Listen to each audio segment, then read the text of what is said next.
My name is Melissa. I married Ronald, whom I met back in college, and we had one daughter together. Our daughter, Sophia, was born prematurely, and when she was little, she often ran a fever, causing us to rush to the hospital frequently. Now in her late elementary school years, she's calmed down a lot, even joining a sports club, and she's become so active that I can finally breathe a little easier. But still, when she was born prematurely, I made a promise to myself. I'll protect her no matter what. No matter what happens to me, my job is to make sure she lives a happy life. I've lived by those words ever since. You know what? He always says, I'm the most important. Okay, I'm the one who supports you too. That's his excuse for just working and doing absolutely nothing at home. I'd sometimes complain to my college friends, who also knew Ronald. Really, he acts like he's such a big help around the house. Must be nice. Daniel actually helps out around your place, doesn't he? Well, maybe because I'm not exactly a pro at housekeeping, Sharon replied, with a shy little smile as she mentioned her husband, Daniel, who is also Ronald's best friend. Back in college, the four of us hung out all the time, and eventually, we ended up dating and later married. At first, we tried to keep it quiet in case things got awkward, but once we came clean, we found out the feelings were mutual. It's a great memory for us. Whenever I'd vent to Sharon about my marriage, she'd sometimes ask if I was considering a divorce, but I'd always say no. Well, my daughter's still young, and her health is fragile. Back then, she was still in her early elementary school years, and a few times each month, I'd get calls from school about her having a fever and needing to be picked up. Sharon was always there to listen to my marriage woes, and we continued our good relationship as friends, sometimes having outings with both our families. But in hindsight, I think I was the only one who thought things were fine. Unspoken resentments slowly began to twist the gears in our relationship until, eventually, it all fell apart. My frustration and mistrust toward Ronald really started after Sophia was born. With my family far away and no one around to lend a hand, Ronald just continued living his single life routine, unchanged, as though he wasn't a father now. He never took his vacation days for family time. Instead, he'd use them for his hobbies, without a second thought. I earn my vacation days. They're a right for people who work. Why should I waste them accommodating someone who doesn't even work? He said it with such casual indifference. And from that moment on, I never brought up vacation days again. And during those long nights when I was up all night nursing, exhausted and desperate for some sleep, he got up once to help, only to say something appalling. I can't feed her, so wake me when you're done. And then he just went back to bed. All I felt was sadness. I didn't even have the energy to argue. All I could manage to say was, fine, just go back to sleep in the other room. Looking back now, I think that was when the distance between us began to grow. When Sophia started kindergarten, she'd catch every little cold, bringing it home and getting sick more often. One day, as she got off the kindergarten bus, she didn't look her usual self. She was fine before getting on, but seemed to lose a bit of energy on the way. Maybe keep an eye on her. Her teacher knew about Sophia's health issues and always watched out for her. As the teacher predicted, once we got home, she began coughing. This might turn into a fever. It had been getting colder recently, and from past experiences, I knew what might come. So I asked Ronald, who'd just gotten home. She might run a fever. Nights are getting chilly, so if it spikes like before, we'll need to take her to urgent care. Could you avoid drinking beer tonight? Yeah. Got it. That's all he said before heading to take a bath. I don't have a driver's license. Usually, I get around by bike, But if Sophia were to spike a fever, I couldn't bear the thought of taking her out into the cold night air on a bicycle. Since Sophia wasn't feeling well, I decided to skip her bath. So when Ronald came out of his, I left Sophia watching TV in her pajamas and went in to take my turn. Wow, taking a bath alone feels like it's been ages. Even though I tried to relax, I hurried through, washing as quickly as I could, worried about Sophia. When I returned to the living room, there was Ronald, eating reheated food, a beer in his hand, chugging it down without a care. Ah, that's good. I work all day and hit the showers just for this. This beer is why I do it. Why? I felt as though maybe I'd just forgotten to tell him, wanting to escape reality for a moment. Huh, what's up? Why are you drinking? I told you Sophia might run a fever. So don't drink so you can drive us if we need to. You know, sometimes when people are deeply disappointed, they can't even cry. Inside, I was screaming, but no tears came. To Ronald, my look of despair must have just looked like anger. What? It's only one drink, right? And she might not even get a fever. Were you even listening to me? I suck up to my boss. Cheer on my juniors. This beer is my reward for all that. The way he so casually justified himself just drained something out of me. And as expected, that night Sophia came down with a high fever. As she struggled in my arms, I, without a driver's license, tried calling a taxi service, but all their cars were out. Since our house was near a busy street, they suggested I might be able to flag one down faster myself. So I bundled Sophia up, ran outside, managed to hail a cab, then hurried back to the house, grabbed our things, and got her inside. The whole time, Ronald was passed out on the sofa in front of the TV, 2 empty beer cans beside him, never once even glancing our way. As Sophia reached late elementary school, her health issues became less frequent, and I was able to start working again. I'd given up hoping for any support from him, so I found a part-time job with a flexible, understanding employer who let me work while Sophia was at school. With work and house chores, I barely had a free moment, and when school events came up, I often couldn't keep up on my own. It left me running around nonstop, even on weekends. I was exhausted and once asked Ronald if he could help out a bit on his day off, but he flatly refused. Ever since I started working, Ronald had taken up golf, saying it was a hobby that benefited his work. At first, he said it was boring, purely for business, but now he was heading out on his days off too, calling it practice for business outings. Dishes? No way. I could cut my hand on a broken plate. And then what? What if I can't make it to my competition? Are you willing to take that risk? I'd lose money. Fine, but can't you at least take Sophia to the park? Did you hear me? I don't want to risk getting injured. Are you even listening? I wanted to point out how ridiculous it was to claim a trip to the park could somehow injure him, but after exchanges like this, I'd just stopped asking Ronald for anything altogether. Between my weekday job, the house chores, and childcare, my exhaustion kept mounting. Around that time, a reunion invitation arrived from our college. It was addressed to both of us, of course. I decided on the spot not to attend, and judging by Ronald's reaction, he'd decided on the spot to go. It's the reunion. I'm going, but don't you even think about it. I wasn't planning to go, but the way you're saying it is strange. What's with you? His tone made my irritation obvious, so I couldn't help but respond that way. Look in the mirror. I mean, seriously. Introducing you as my wife would be some kind of punishment for me. He sneered at me, a mocking grin on his face.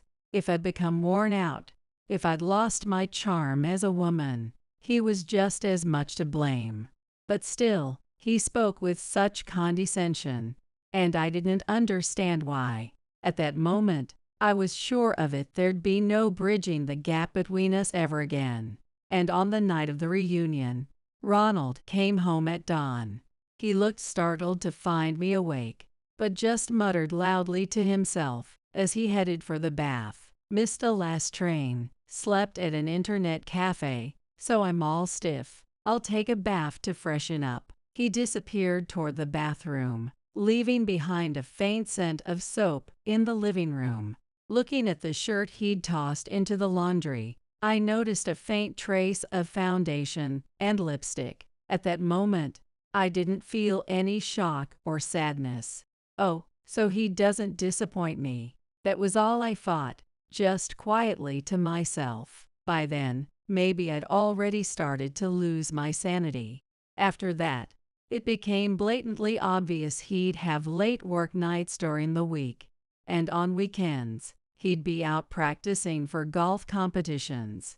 His indifference was so flagrant that I started wondering if he was waiting for the right moment to ask for a divorce. Still, I dreaded the idea of him springing it on me and making things unbearable for Sophia and me. I even checked his phone a few times while he was asleep or in the shower, but I didn't find any real proof. Then one day, Ronald mentioned he'd be going on a trip with his golf buddies. And honestly, there was no point arguing. He'd go regardless of what I said. It was just another one of Ronald's decisions, relayed to me like a simple report. After so many years of solo parenting, I felt neither doubt nor anger about him being gone. In fact, I almost welcomed it, as it meant one less meal to prepare. By this point, I fully understood the phrase, husband healthy and away. And that's just fine by me. Still, on a hunch, I'd made some preparations ahead of time.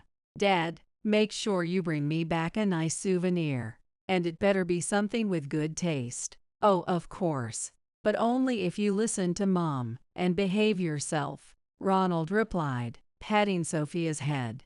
I wondered, if I looked at this scene without thinking, would it look like a happy family? If I just stopped thinking altogether, maybe I could keep up this life. I mused, watching Ronald head out. But that thought was soon shattered. While Sophia and I were watching TV, the phone rang.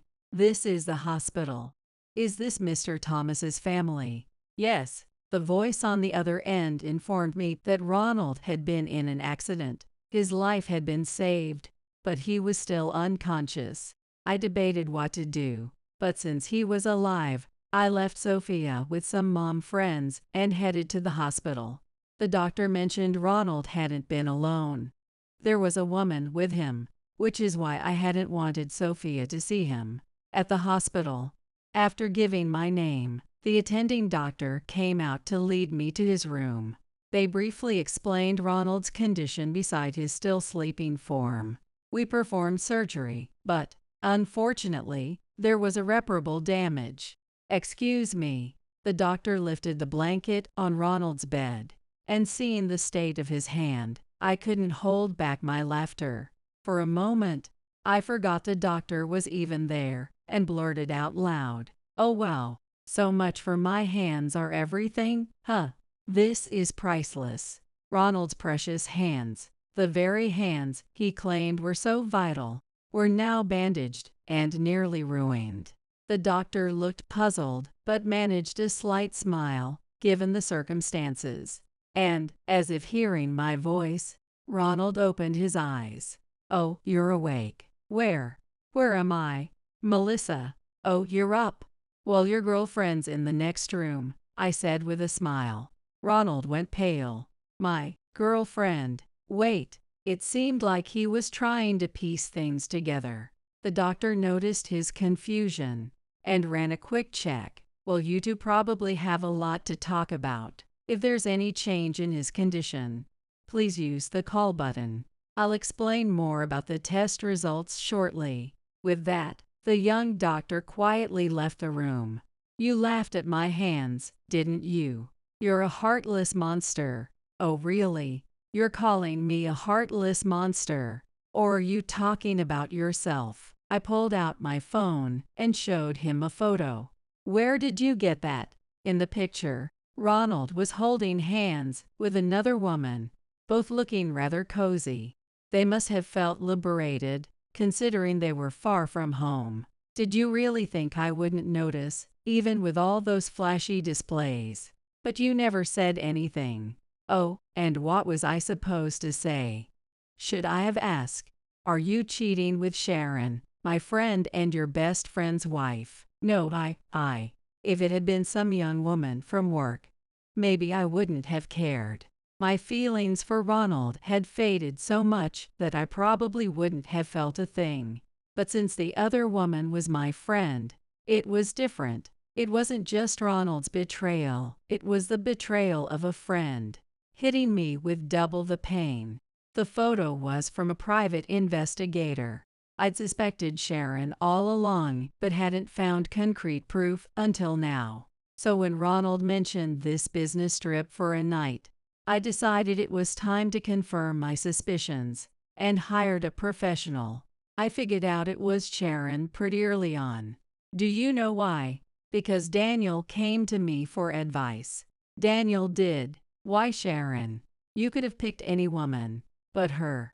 Did you even think about our daughter? Did you realize you were betraying your family, your wife, and hurting your best friend?"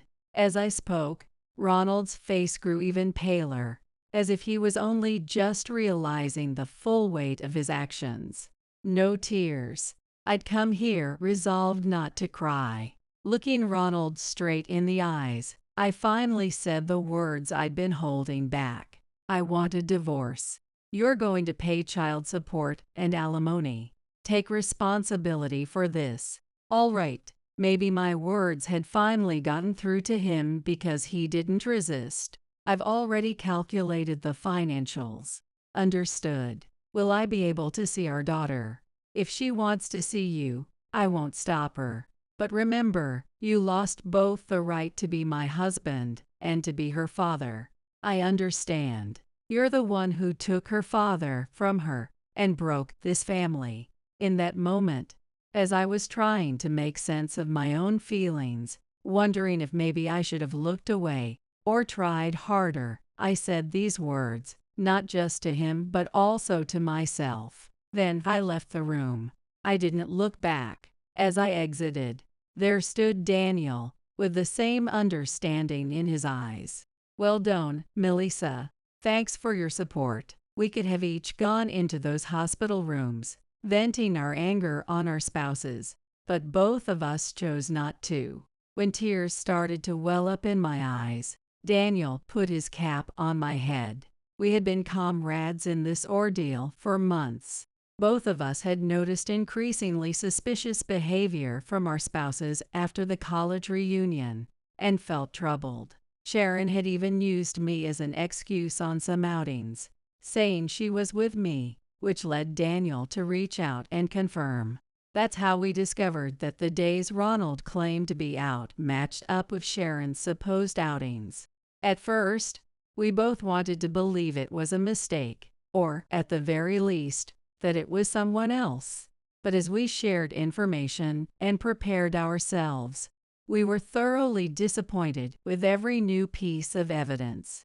I wasn't sure if I could have acted, even with the evidence, if it weren't for that accident. But the accident happened, and it pushed me to act. After the divorce, Ronald was discharged from the hospital, but his hand, as expected, never regained full mobility. His arm was more severely damaged, leaving him with permanent limitations. Since his dominant wrist couldn't function well, he could no longer play golf, a hobby he'd used for work connections, and struggled with basic computer tasks, affecting his job. The stress of his physical limitations led him to lash out, shouting at a junior who'd offered to help. His company tried to keep him on as part of a disability accommodation, but after a few incidents, Ronald opted to leave, formally resigning. He moved in with his parents afterward, but his stress-induced outbursts became too much for them. They eventually sold their home, giving him a sum of money. and moved into a retirement facility. Now no one really knows where Ronald is. Despite everything, he still sends Sophia the agreed-upon child support payments. As for Sharon, she resisted fiercely when Daniel filed for divorce. You're both working adults, no kids, and you cheat. There's no reason for us to stay married. And I won't be with someone who goes after her friend's husband. After that, she finally settled down.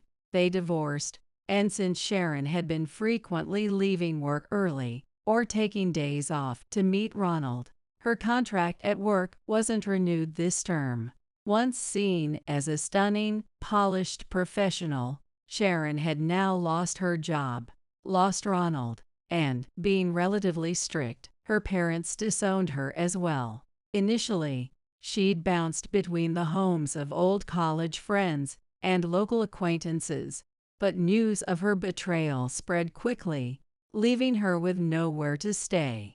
It ended with a public altercation during a meeting with one of our mutual friends, drawing police intervention. Apparently, Sharon injured her friend during the argument, who then pressed charges. I heard about it from that friend. Sharon is now in custody. Holding a grudge against someone who can't even admit their own faults felt like a dead end. I decided to move forward. I considered moving back to my hometown, but rather than relying on my aging parents, I chose to stay in the city where there's ample single-parent support. Now I'll have to work harder than ever. I spend less time with Sophia than before, but maybe because she sees me smiling more, she smiles even more than she used to. I want to keep protecting a future where both of us can keep smiling. Hey, where are you? Feeling a surge of confusion, I call my husband, Paul. I'm at the hotel with Mom. Why are you even asking? Mom's about to go to bed, so stop calling. This is my domineering husband for you. And on top of that, he's lying about this. It's honestly awful. But if he keeps treating people poorly like this, it'll catch up to him eventually. Maybe this is the chance for him to finally change his attitude. My name is Margaret, 33 years old. I work as a television video editor. Until recently, I used to commute, putting in long hours at the office. But thanks to a new company policy, I've been able to work remotely. Since we bought a house last year, working from home has been perfect. With the peace and quiet, I can really focus. Lately, though, my biggest issue has been my relationship with my husband.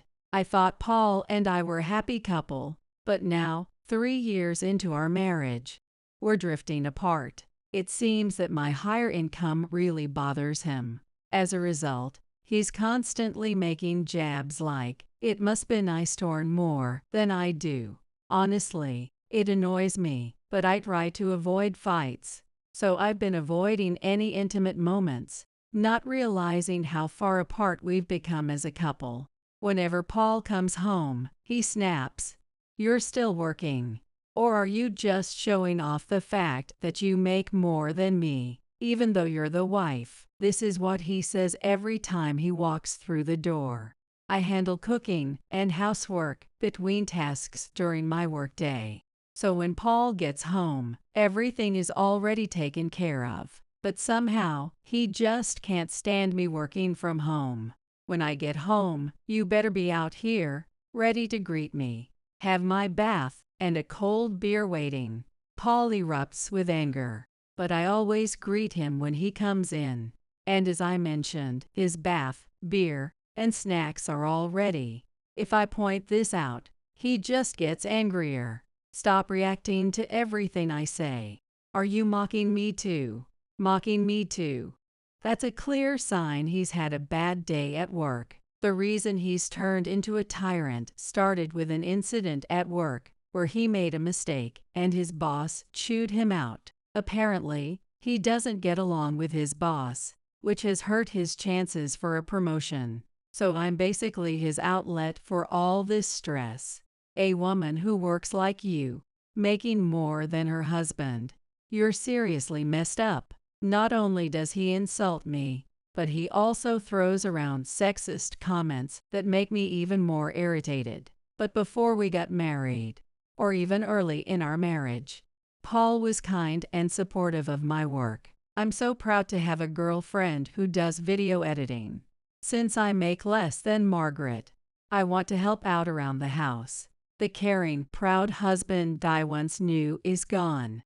Now, all that's left in our home is a tyrannical, domineering husband. There have been times when the thought of divorce has crossed my mind, but we just bought this house, and it's not an easy decision to make. More than anything, I remember how kind Paul used to be. I don't want to lose someone I once loved through divorce, so I hope to avoid it if I can. So here I am, trying to restore what we once had. If something's bothering you, I'm here to listen. Come on, have a beer, and let's lift your spirits. But instead of calming down, he snapped and threw the beer all over me. I'm done. I can't take this anymore.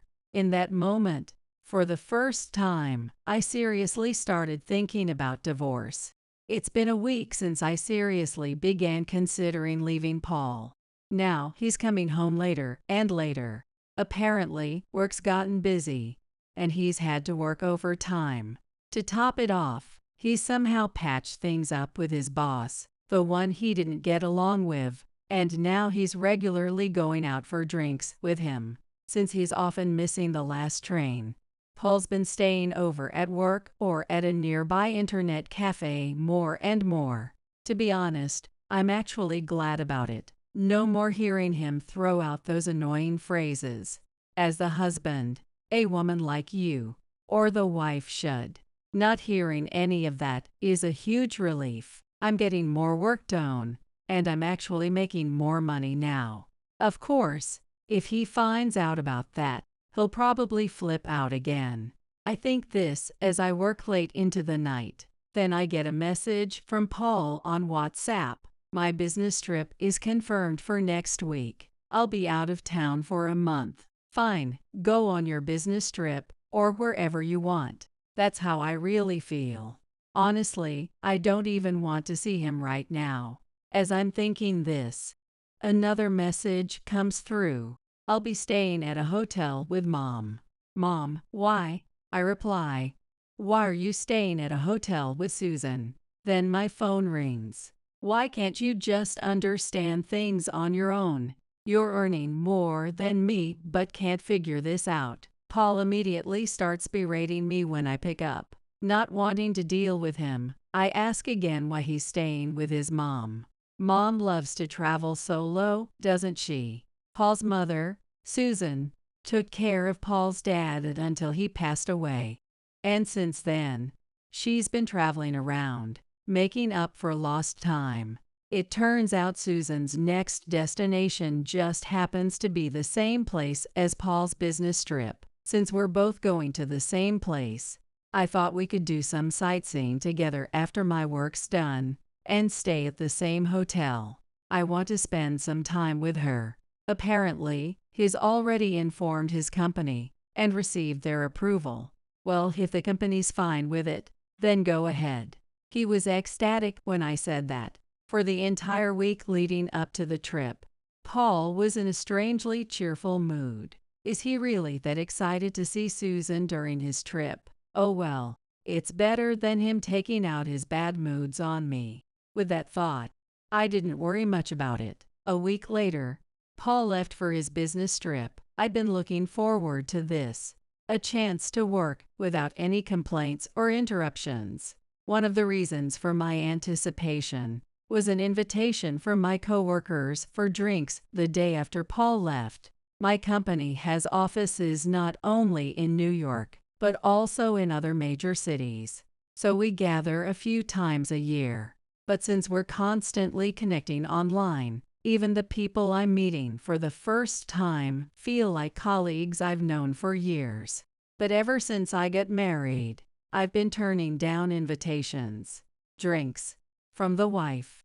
Seriously, Paul always made a fuss about it, but he's out on his trip, and he's been out drinking himself. So why not, for once, I decide to join and go out for a night. To my surprise, the gathering was taking place in the same city where Paul had his business trip. I knew employees were coming from all over the country, and it wasn't close by. But what were the chances it'd be the same place? Still, I doubt I'll run into Paul or Susan. And there's no way I'd tell Paul. If he suggested the three of us meet up, it'd only add stress. I feel bad for Susan, who's done nothing wrong, but I decided to keep this little trip a secret. I even booked a hotel to arrive the day before and make the most of it. When I got to the station, I felt a rush of excitement. Working remotely all the time, I rarely even see my colleagues in person. I'd been living like a hermit, so I was really looking forward to this night out. As I reveled in the excitement, someone tapped my shoulder. Who could it be? Maybe one of my colleagues. I turned around and Susan. It was Susan standing there, and she had loads of luggage with her. It's been a while. I never imagined I'd see you here. It was 9 p.m. Why was she out this late, and with so much luggage? I asked, and she said she was just on her way back. I assumed she'd be heading back before Paul, so I casually asked. Then she said something shocking. Paul, why would he be coming back? Weren't you sightseeing together and staying at the same hotel? Panic set in. Susan seemed to catch on and tried to calm me down. I had no idea what was going on. I decided to call Paul to find out. What is it at this hour? I was just about to go to bed. He sounded annoyed. It's typical Paul. Hey, where are you right now? I could tell from his voice that he hesitated a little. I'm at the hotel with Mom. Why are you asking? Mom's about to sleep, so don't call again. He rushed through his words and abruptly hung up. Was he lying? Why? What's going on? As I stood there, confused, Susan gently rubbed my back. Her kindness was a comfort I hadn't realized I needed. I ended up crying, and Susan stayed with me the entire time. Once I'd calmed down, Susan asked what was going on, and I told her everything. With my emotions overflowing, I let it all out, explaining Paul's recent behavior. I'm so sorry for my foolish son. Susan apologized over and over. It's not your fault, I reassured her, trying to stop her from blaming herself. Then suddenly, she said, "This is suspicious." She was openly doubting her own son. Men, when they're up to no good, tend to lie poorly. It seems Susan had her own experiences, but that's a story for another day. I'll ask her sometime. My son's actions reflect on me as his parent. So let me help you, Margaret. While we had no concrete proof, Susan and I both suspected that Paul was probably with another woman. So that night, I decided to skip the gathering and head back with Susan. I felt bad for the wasted travel expenses, but there was no point in staying there. Besides, my emotions were all over the place, and I might end up crying again. Going home felt safer. I'd been so excited, and yet this whole trip was ruined. Sensing my frustration, Susan pulled out some cash, saying, "Use this to cover your travel expenses." I couldn't possibly accept money from her and declined repeatedly. It wouldn't feel right if I didn't help. Let me take care of my son's mess. With her insistence, I gratefully accepted. Looking back now, I realize what a genuinely kind person Susan is. Before I knew it, we'd arrived back in town. The in-laws' home is about 30 minutes from mine. "Let's have a talk tomorrow and figure this out," she said as we parted for the night. When I got home, I broke down in tears. I'd been considering divorce, but learning he'd been unfaithful was a whole new level of betrayal. There's no way I'll ever forgive him. I resolved to go all out and make sure Paul faces the consequences. The next morning, I called Paul's workplace. I wanted to verify where he actually was. He's on paid leave, they said. So he hadn't been on a business trip. He'd taken paid time off. This was a clear admission of guilt. The person who answered seemed like they wanted to say something else, probably confused about why a wife would be asking such a question. But I couldn't involve someone unrelated to our personal affairs. I gave a vague response, thanked them, and hung up. Then I went straight to Susan's to tell her what I'd found out. She was clearly exasperated by her son's stupidity. Susan and I started discussing ways to locate him. Why not hire a private investigator when Paul gets back? I'll cover the costs, of course, Susan suggested, but I hesitated to accept such a generous offer. Yet again, Susan wouldn't take no for an answer, saying, I'm his mother. It's my responsibility. Then, just as I was feeling stuck, a call came in that changed everything. Yes, really, I see. Thank you very much. Thanks to that call, I'd found exactly what I needed to put Paul through hell.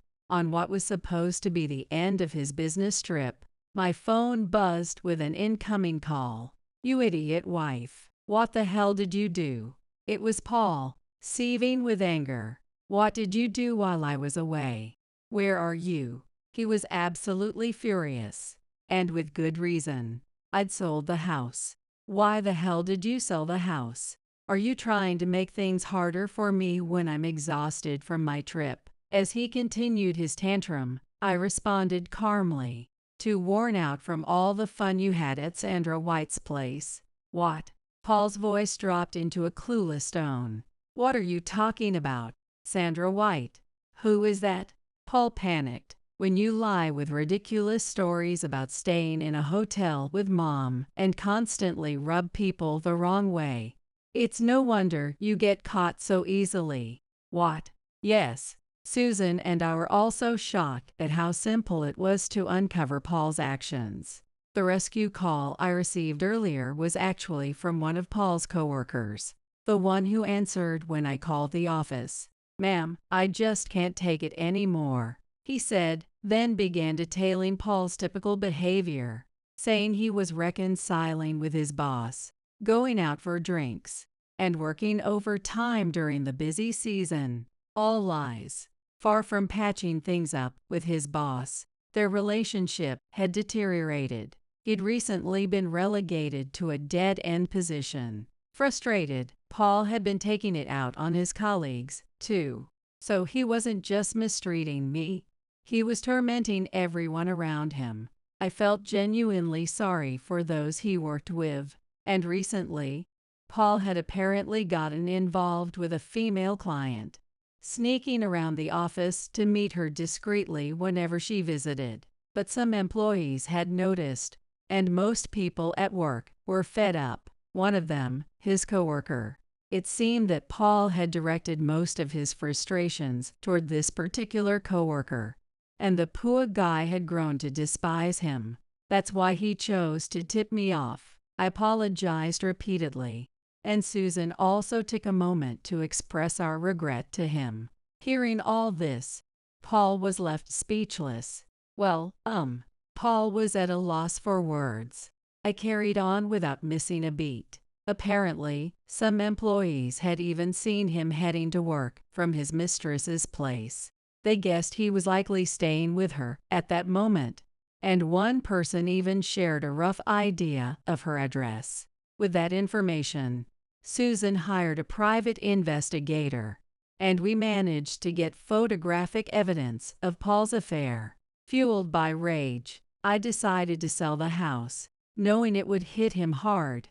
You can't just sell the house. It's our home. How could you do that without telling me? Our home. Last I checked, the mortgage was under my name. That's right. I had bought the house myself, as I earned more than Paul, and had some savings.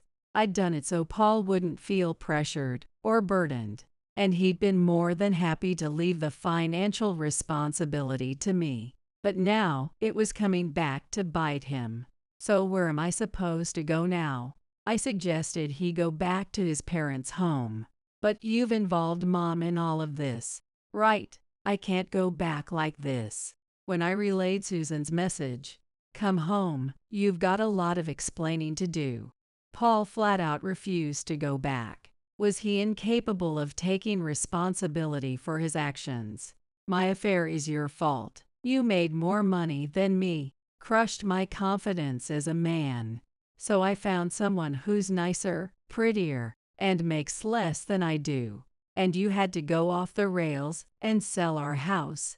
Just get over yourself. Just as he was suddenly explaining why he cheated, he snapped at me, spewing nonsense. I didn't know what to say. As I sat there, exasperated, I heard Paul suddenly shout, "Wait! Whoa! Hold on!" Paul suddenly started shouting. It seemed that Susan had arrived. "Why is Mom here? I heard from Margaret that you'd be back today." So I rushed over. I could hear their exchange through the phone. I was genuinely impressed by Susan's resolve. She truly had the spirit of an independent traveler. She took Paul back home and spent about 3 hours scolding him. After the lecture, Paul called me, crying. "I'm so sorry. I agreed to the divorce. I'll pay the alimony. Just tell me how much you want." Susan must have really laid into him. I never thought I'd hear such words coming from Paul. I consulted with a lawyer, who informed me that I could seek compensation not only for the infidelity but also for Paul's abusive behavior. So I made a substantial claim. "You can't be serious." He was in shock when I replied, "Compared to the emotional damage I've endured, it's nothing." He fell silent. Paul had no choice but to pay the alimony. After that, Susan told him, "I only brought you home for a lecture.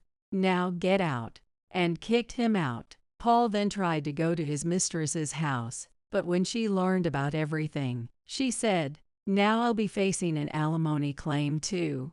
No way. She ended things with him and threw him out as well. And yes, I made sure to file for damages from her, too. With nowhere else to go, Paul ended up staying at an internet cafe. The next day, when he returned to work, word of his actions had spread throughout the office.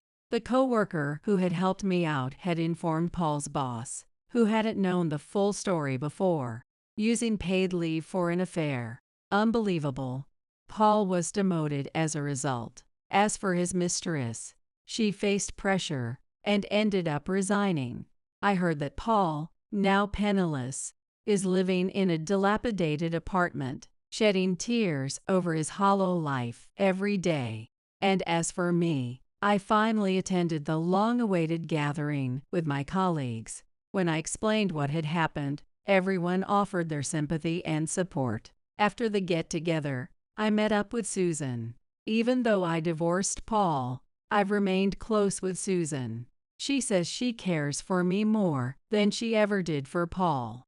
Thanks to Susan, I am where I am today. I feel nothing but deep gratitude. From now on, I plan to give Susan the love and support that Paul never could. Write up the divorce papers and get out right now. I have no intention of living with you anymore. My husband Edward returned from his overseas business trip, bringing along his mistress, 12 years his junior, and their secret elementary school-aged child. And now, he suddenly tells us to get out of the house. Despite his own infidelity, he has the audacity to act all high and mighty. Unable to stand it any longer, our daughter Margaret delivers a shocking statement to her father. "Dad, you don't know anything, do you? You'll regret saying things like that. It's because you keep treating Mom so badly that this is happening." What on earth are you talking about? I don't understand what you're saying at all. Are you that upset about being abandoned by me? I think you'll understand everything once you see this. It's not like I'm upset about being abandoned by you, Dad. As long as I have Mom, I can live happily. What do you mean, once I see this? As Edward peers at her smartphone, his face instantly turns pale. He must have realized the gravity of what he has done. My name is Kristen, and I'm 44 years old. I have only one child, Margaret, whom I gave birth to shortly after starting my career. Margaret, who I thought was little, has suddenly become a college student. I always thought I was the more mature one, but she has grown up completely and surpasses me in many ways. I came from a poor family, so I always attended public schools. As for college, I had to pay my own tuition while attending. I hated that so much that we, as parents, are paying for her tuition. However, she doesn't take it for granted and is incredibly grateful to us. She always expresses her gratitude, so as a mother, I often think she's grown up to be a good kid. Mom, I'm having so much fun in college. I didn't think it would be such an enjoyable place, so I'm really happy. Thank you for letting me go to college even though the tuition is high. I'm happiest when you're enjoying yourself, Margaret. I know there will be hard times along with the fun, but do your best. If anything happens, you can always come to me. I think it's such a luxury to be able to study. Since you're paying for my tuition, I'll work hard at studying too. I've decided to get a good job and be a filial daughter. When did you become a child who could say such things? I'm so glad you've grown up to be such a good kid, Margaret. We should thank Dad too for paying your tuition. Of course I'm grateful to Dad too, but Mom is number one. You work and do all the housework, which I think is really amazing. Dad doesn't do any housework at all, which I think is terrible. I do wish he would do a little housework. But Dad works hard at his job, so it's hard for me to say anything. But I do think things can't go on like this. Edward travels frequently for work, both domestically and internationally, and does practically no housework. Of course, he earns a good income because of all the business trips, but I wish he would spend a little more time with us. Money is important, but when we spend so little time together, I start to wonder what we got married for. It's no exaggeration to say that I raised her almost entirely on my own until she became a college student.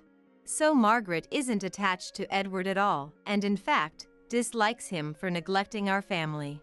I want us to be a happy family, so I do wish they would get along, but he's away from home so much that I feel it can't be helped. Why does Dad go on so many business trips? He's been going on trips all the time since I was little. Is he always busy? I don't feel like he values his family. Please don't say such lonely things, Margaret. Dad is working hard for us too. It's because he works so hard that you can go to college. Of course I know that, and I'm grateful, but I do think he's away from home too much. He's not home for more than half the year, and even when he is home, he doesn't even talk to us. He used to talk to us in the past, but lately I feel like he's always on his smartphone. I wonder why he's become like that. I noticed when Margaret pointed it out, but Edward has been acting a bit strange lately. Even when we try to talk to him, he ignores us and is constantly on his smartphone. He's barely home, and even during that time, he won't have a conversation with us, so I really don't know if there's any point in being together. Apparently, she was also concerned about that. It's understandable for her to feel that way when her own father won't talk to her at all. I didn't want Margaret to feel stressed, so I decided to talk to Edward when he got home. Hey, you haven't been talking to us at all lately. What's going on? You seem to be on your smartphone all the time, and I'm worried about what you're doing. That's none of your business, is it? It's up to me what I do on my smartphone. I'm not inconveniencing you, so it should be fine. I know you're busy with work, but I wish you would value your time with family a little more. Margaret seems to feel the same way I do. We're talking right now, aren't we? We're not newlyweds anymore, so of course we won't talk that much. Margaret should just get a boyfriend and move out. Why are you saying such lonely things? We're family, so let's get along better. I understand that you're busy with work and tired, but If you understand that I'm tired, then don't talk to me. I don't want to waste energy having conversations all the time. I'm the one earning money, so I don't deserve to be complained at by anyone. I get it, but you've changed. You were so kind when we got married. You always put Margaret first. People change over time. She is an adult now, so she should become independent from her parents. Why don't you try letting go of her a little? I think it's fine since she's still a student. I'll talk to her about it. I mustered up the courage to talk to him, but Edward shows no signs of changing at all. Instead, he got angry at me for interfering. I never thought things would turn out like this, so I don't know how to react. I couldn't believe that the kind Edward had changed this much. Margaret seemed to have noticed somehow, but I hadn't paid much attention, so I had no idea. When did he really become like this? He acts like he doesn't care about family at all and won't listen to anything I say. Since I had already told Edward, I decided to talk to Margaret just in case. I don't know how Edward will react when he realizes the message hasn't gotten through. I talked to Dad earlier, and he told me to let go of you. He said you should become independent too, but what do you think about that?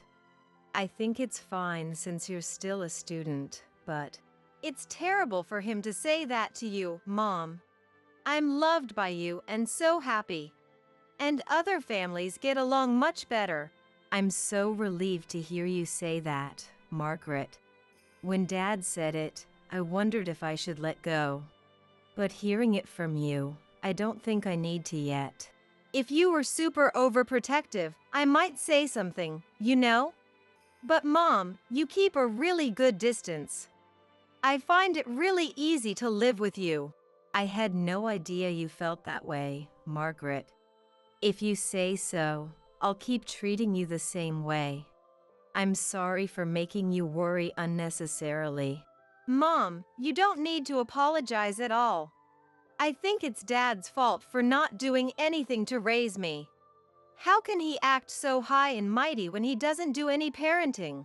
He's respected at work, so his need for approval is being met. I'm sure he's on his smartphone working too. But it's really sad that Dad has changed. Is Dad really working on his smartphone? I'm not even sure if he's really going on business trips.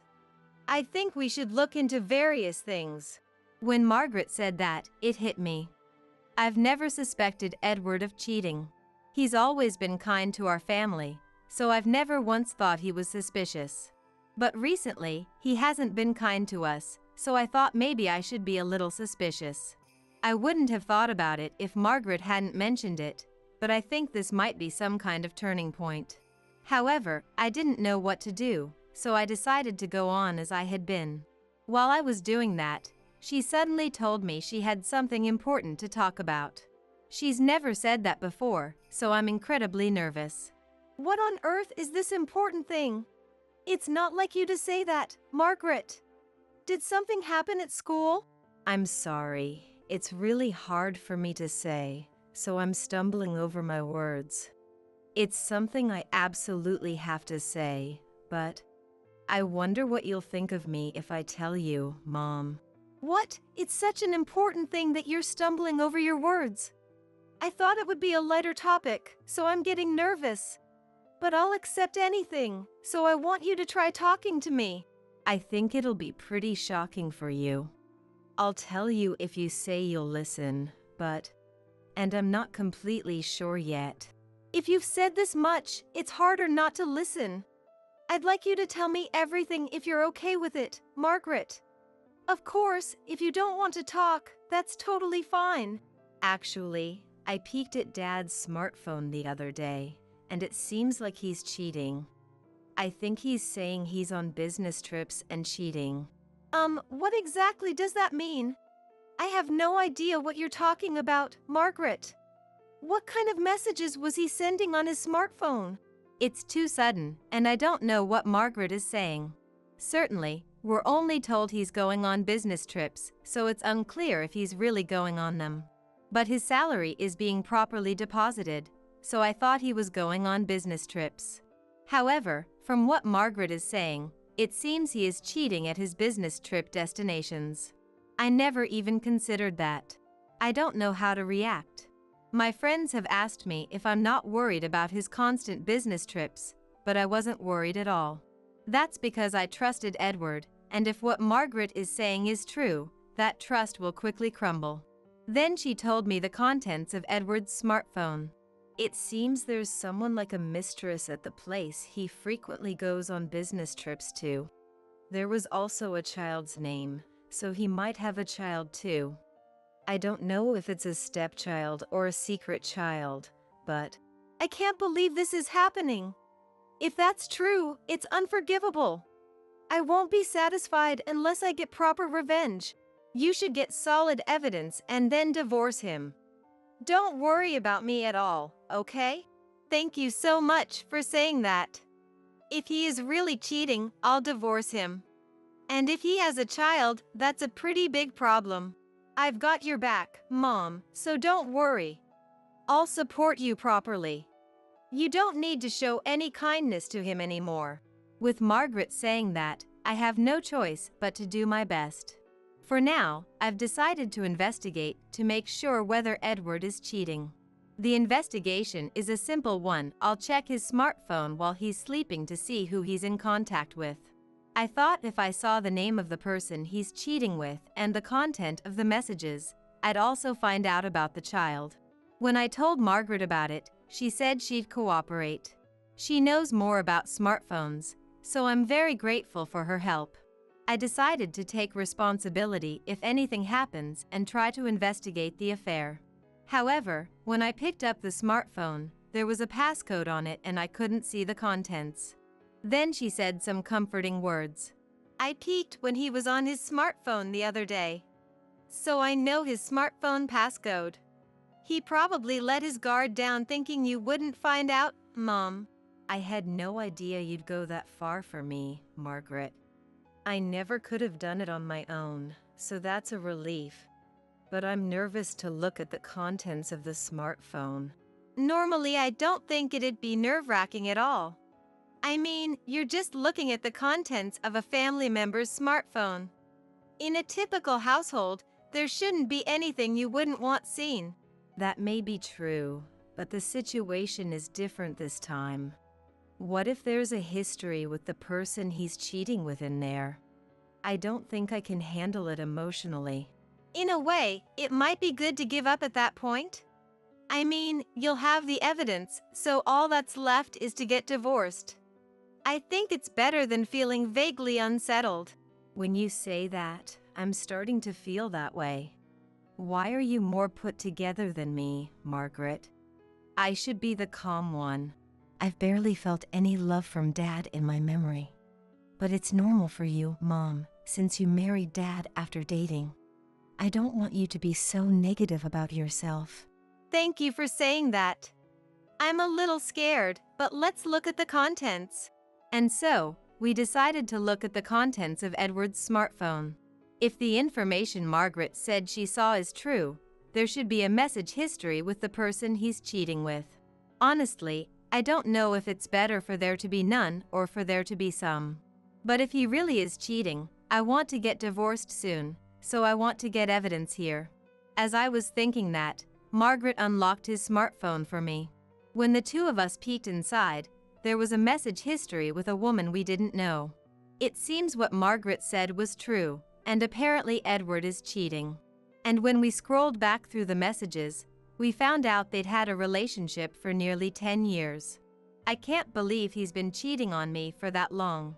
As I was reeling in shock, Margaret gently comforted me. This must be really shocking for you, Mom. But now that we have the evidence, let's think positively. Let's make sure to save the contents of these messages. If I didn't have you, Margaret, I couldn't stay calm. Honestly, I believed in him. I never thought he was actually cheating on me.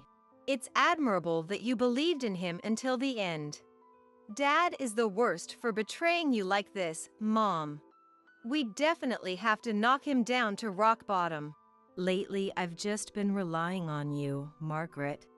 I feel like I've reached a turning point, so I'm going to get revenge. Let's think about how to get revenge together. Dad is going on a business trip starting tomorrow, right? So we have plenty of time to think. But you absolutely can't show any kindness. Since he cheated, you have to punish him harshly.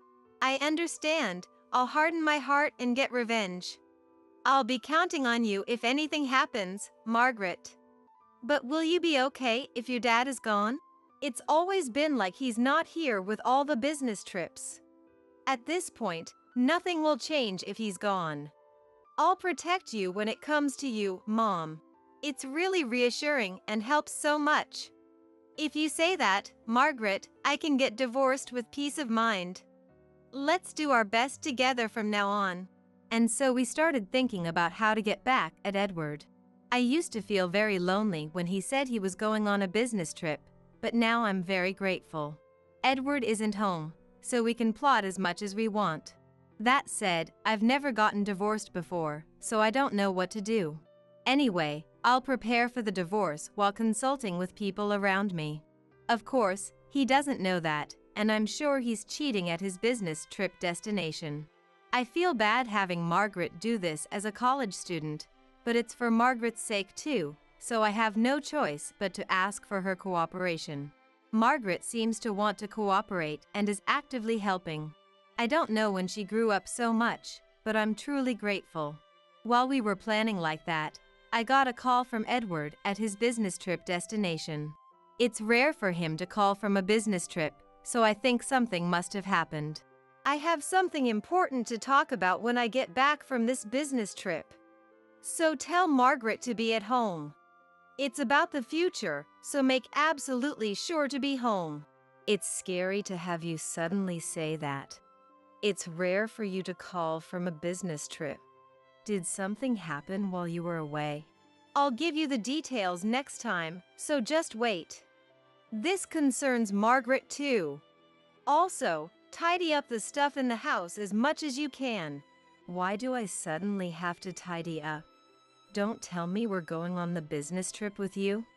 If so, I wish you'd tell me in advance. Well, it might be something similar to that. Anyway, I think it's best to be ready to leave the house at any time. Also, clean up the room so it's ready for guests. I don't have time for that on such short notice. You know I have a job too, right? Why do you keep saying such selfish things? I'm working on business trips, so put up with it. If you say you can't clean, have Margaret do it. Make sure the room is clean no matter what. Why won't you even tell me who's coming? And if we're going somewhere, I wish you'd tell me. There are too many mysteries. It's hard to deal with. It's not difficult at all, right? Just pack your own things and keep the room clean. If that's too hard, just leave it all to Margaret. Margaret is busy with college too, you know? Why don't you do it together when you get back? Don't dump everything on us. I can tell from the conversation, but Edward is clearly acting strange. It seems like he's plotting something, and it feels like he's smiling a little. I'm sure he intends to do something to us. I don't know what he'll do, but I think I'll prepare so I'm ready for anything. For that, I need to prepare for the divorce too. I have a lot of preparations to make too, so I don't have time to do what he is telling me to do. Those emotions overflowed and I ended up arguing emotionally. But Edward must have something he's really happy about, because he deliberately didn't get emotional and tried to calm me down. I'll make this the last time, so I'm really begging you. I'm coming back with some important guests. I want to welcome them, so please prepare. If you had told me that from the beginning, I would have dealt with it. Why did you talk to me in such a high-handed way? Anyone would hate being spoken to like that. I'm sorry. Please forgive my words and actions earlier. I'll speak more kindly from now on. Is it okay if I really ask just this once? It feels suspiciously kind somehow. You won't even tell me who you're bringing. Well, I'll let it slide just this once. So you'll clean up for me? If so, that would really help. I'll make sure to buy souvenirs on my way back. You haven't brought souvenirs lately, but you're being quite kind. I have no choice, so I'll at least clean for you. Then, I'll be waiting for you to come home. I don't know who Edward is bringing, but the fact that Edward has clearly become kinder means there must be something behind it. It's definitely strange for Edward to approach me from below. Of course, there's a possibility that's not the case, but we need to take some countermeasures too. For that reason, I have no choice but to prepare for divorce before Edward returns. When I told Margaret about the call from Edward, she seemed to have the same opinion as me and said we should prepare quickly. It's definitely suspicious, so let's prepare for various things. But who do you think he's bringing back? He wouldn't bring back the person he's cheating with, right? There's no way he'd bring them to our place. I'm sure he's bringing his boss from work or something. He did say he wanted the room cleaned. You're right, there's no way he'd bring them to our place. That would be like admitting he's cheating.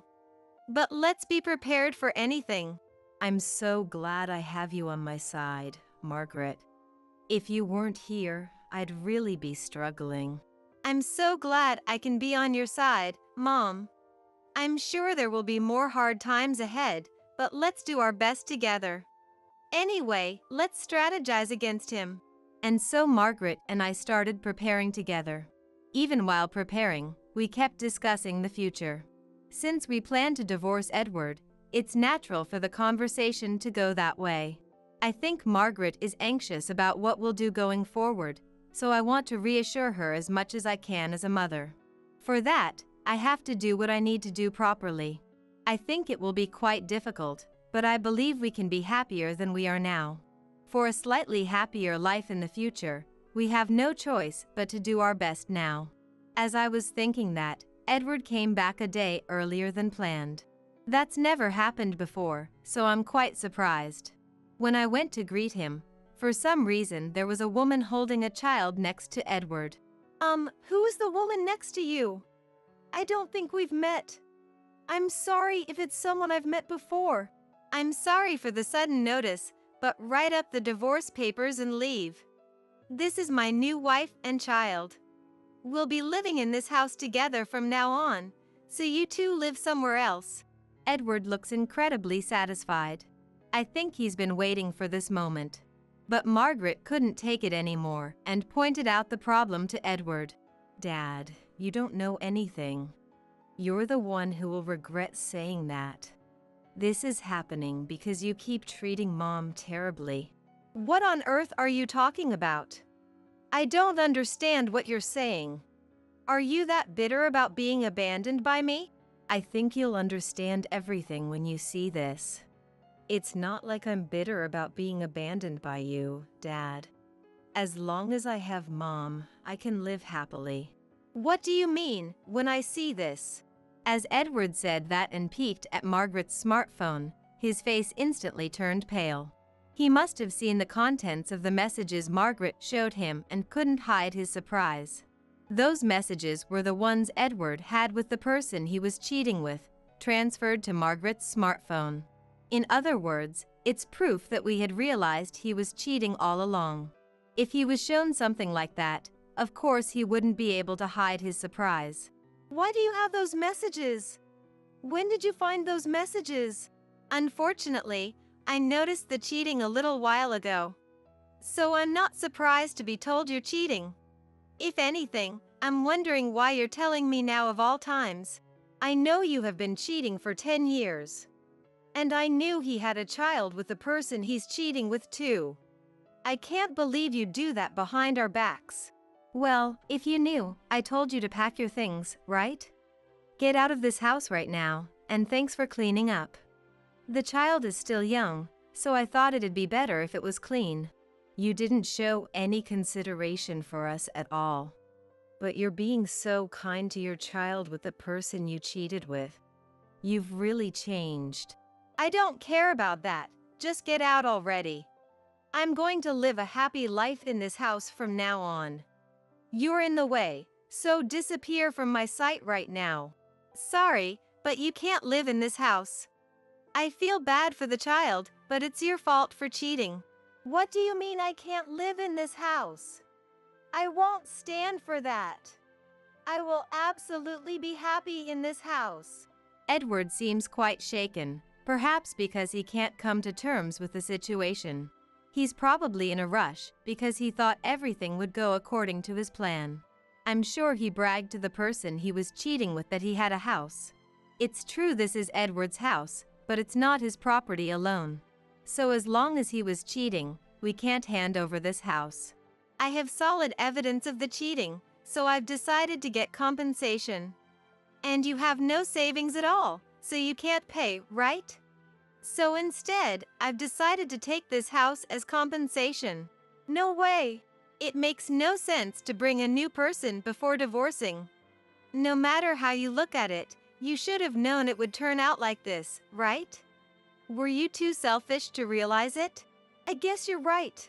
He seemed to have realized everything and collapsed to his knees. He probably thought everything would go his way because we always did what he said. In the end, I didn't hand the house over to Edward and took it as compensation. Apparently, he had really appealed to the fact that he had a house, and when he told the person he cheated with and their child that the house was gone, they ran away. I thought the person he cheated with was after money, but Edward says he had no idea. I didn't think he was such a pathetic person, so I'm despairing at my lack of judgment. That said, there's no point in saying that now, so I'm going to try to live positively from now on. And while Margaret and I were moving on, Edward suddenly showed up at the house. He hadn't contacted us at all, so I didn't know why he came, but I decided to deal with it anyway. We're already divorced, so why did you come here? I have nothing more to say to you, so please go somewhere else quickly. If you stay here any longer, I'll have to take appropriate action. You don't have to say such harsh things. We were originally husband and wife, so why don't we start over? I think that would make Margaret feel more at ease too. I don't think of you as a father anymore. Don't get involved in our lives anymore. I don't know anyone who would cheat and abandon their family. Why are you saying such cold things too, Margaret? I'm the only father in the world that Margaret has. I definitely think it would be more fun to live together as a family. If you really keep clinging to us any longer, I'll call the police. If you don't like that, then please disappear from our sight quickly. And never show yourself in front of us again. I see. I understand. It would be bad if the police were called, so I'll go home. With that, Edward went back to his own home. It seems that being abandoned by everyone has made him feel incredibly lonely all at once. From what I've heard from acquaintances, Edward is struggling quite a bit with paying compensation and child support, but I think it's his own fault. That said, I don't understand the nerve of him to betray us like that and then take such actions. I've decided to live happily with just Margaret and I from now on, so I've resolved not to compromise with him. It seems Margaret feels the same way as me and doesn't need a father. Hearing that truly puts me at ease. From now on, I want to live supporting each other, just two of us. I emerged from the shadow of the telephone pole, noticing a woman holding a long metal rod in her hand.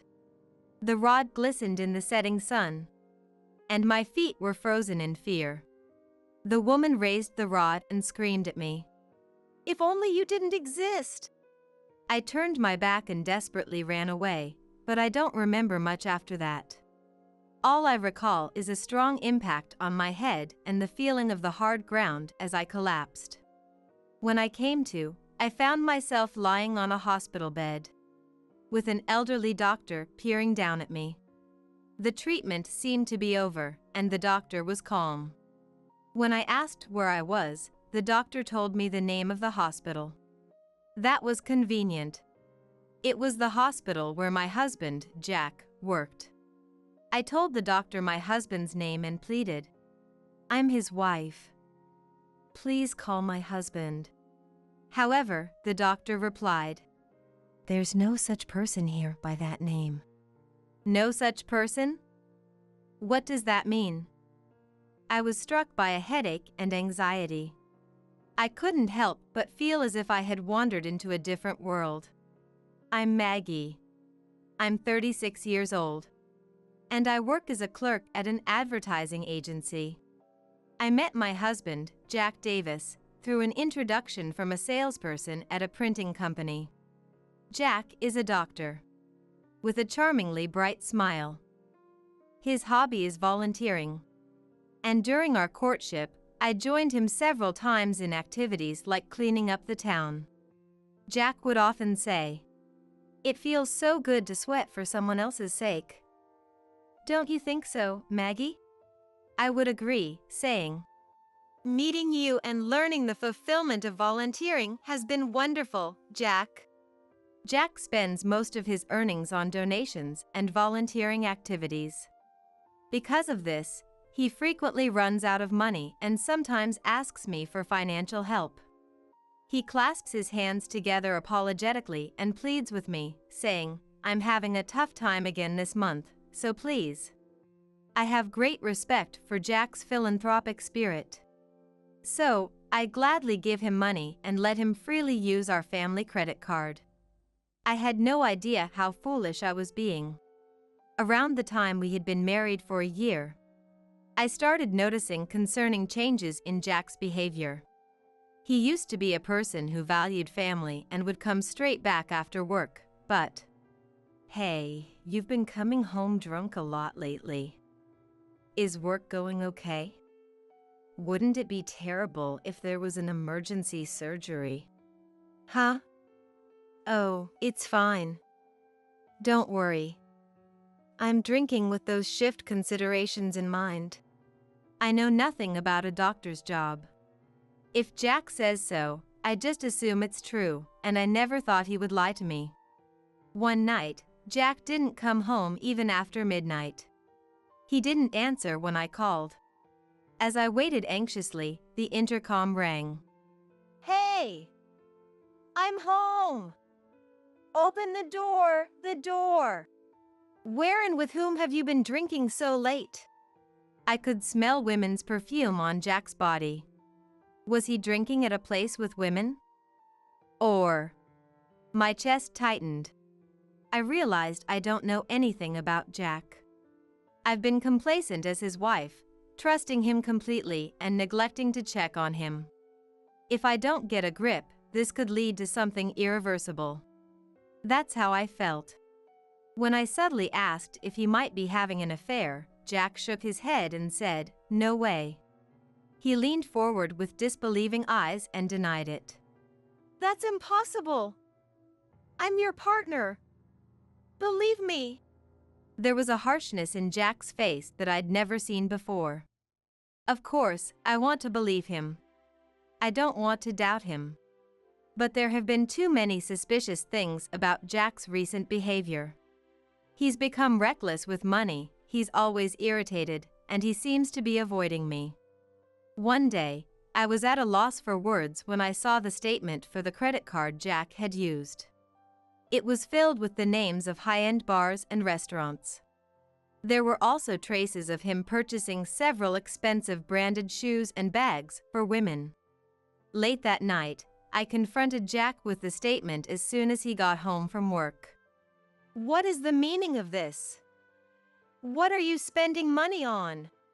"Oh, that, my boss asked me to, and I couldn't refuse." He claimed that all the branded items were bought for his boss's daughter. The expenses at bars and restaurants were also apparently for socializing with his superiors. Political maneuvering is often portrayed in dramas set in university hospitals and such. Maybe Jack was caught up in those kinds of power struggles too. I decided to interpret it that way. That night, we had a long discussion. From now on, we would always inform each other when making big purchases. If he was going to be late due to socializing, he would contact me as soon as he knew. I didn't want to make Jack feel restricted, but this was for the sake of our harmonious marriage. He seemed to understand my feelings on the matter. One evening, on my way home, I was called out to by an unknown woman. Her demeanor was far from calm. Her eyes were very aggressive. She was a woman with long hair hanging in front of her, standing in a zombie-like posture. No matter how you looked at her, she wasn't normal. I instinctively braced myself. "Please stay away from my husband. You're really causing trouble for us." "Husband? I don't quite understand what you're saying." "Don't play dumb. You know I'm talking about Jack." There was also a boy who looked about 10 years old behind the woman. He was glaring up at me. I became incredibly frightened. Of all days, there was no one else around on the evening path home. I had to get away from here immediately. Otherwise, I was sure these people would try to harm me. That was the kind of vibe I got. "Jack is your husband? Isn't there some mistake?" Because Jack is my husband. I was about to explain that, when I heard a familiar voice from a distance. It was Jack.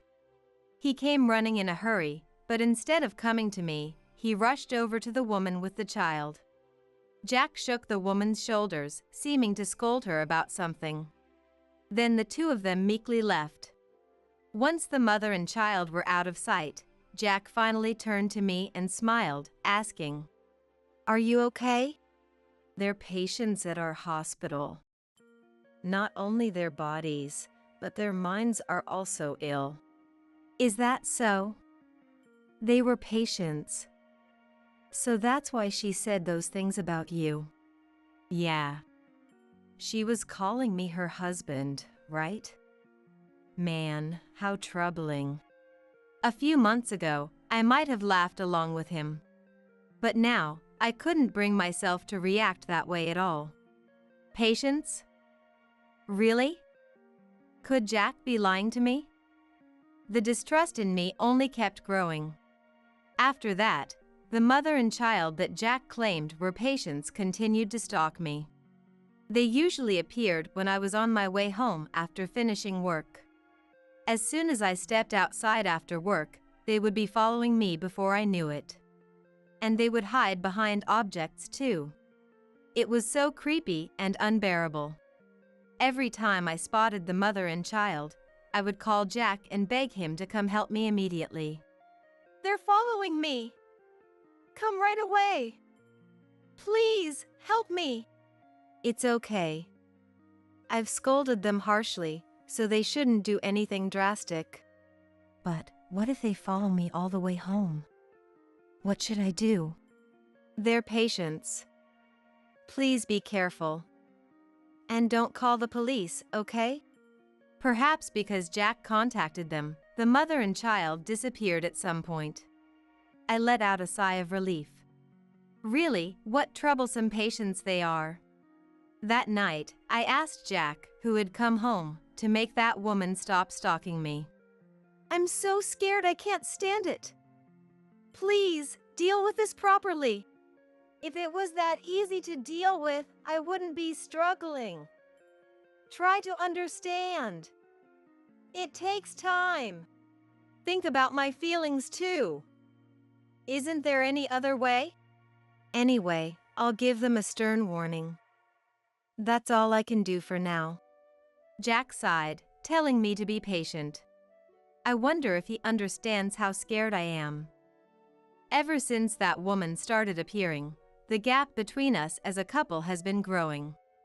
I couldn't help but feel that way. My anxiety and distrust keep building up. I've started to feel a strong sense of danger. But Jack won't take any effective measures. Maybe it's because of the doctor-patient relationship, but he seems to only care about her. Who on earth is that woman? I desperately wanted more information. But if I try to ask Jack, he'll probably refuse, saying he has a duty of confidentiality.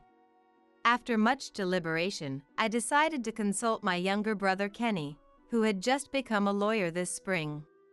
When I met him at a cafe and explained the situation, Kenny furrowed his brows and showed me sympathy. That must have been a scary experience. A patient under Jack's care. She seems to be convinced that she's Jack's wife. So she thinks you're Jack's mistress and is telling you to break up with him? And she even has a child. That's right. The child is probably around 10 to 12 years old. I wonder what that child thinks of his mother's abnormal behavior. If I could get him on my side, maybe the situation would change. Kenny and I considered several countermeasures. But we couldn't find any effective means. The fact that she was Jack's patient and in a position to be respected limited our actions. I guess reporting it to the police is out of the question.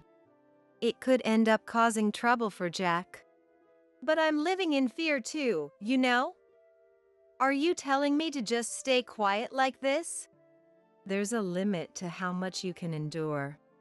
In the end, I parted ways with Kenny without finding a good solution. That night, I belatedly reported to Jack that Kenny had become a lawyer. I had been so unsettled by that woman that I had completely forgotten to tell Jack. I met Kenny today. I forgot to mention it, but Kenny became a lawyer.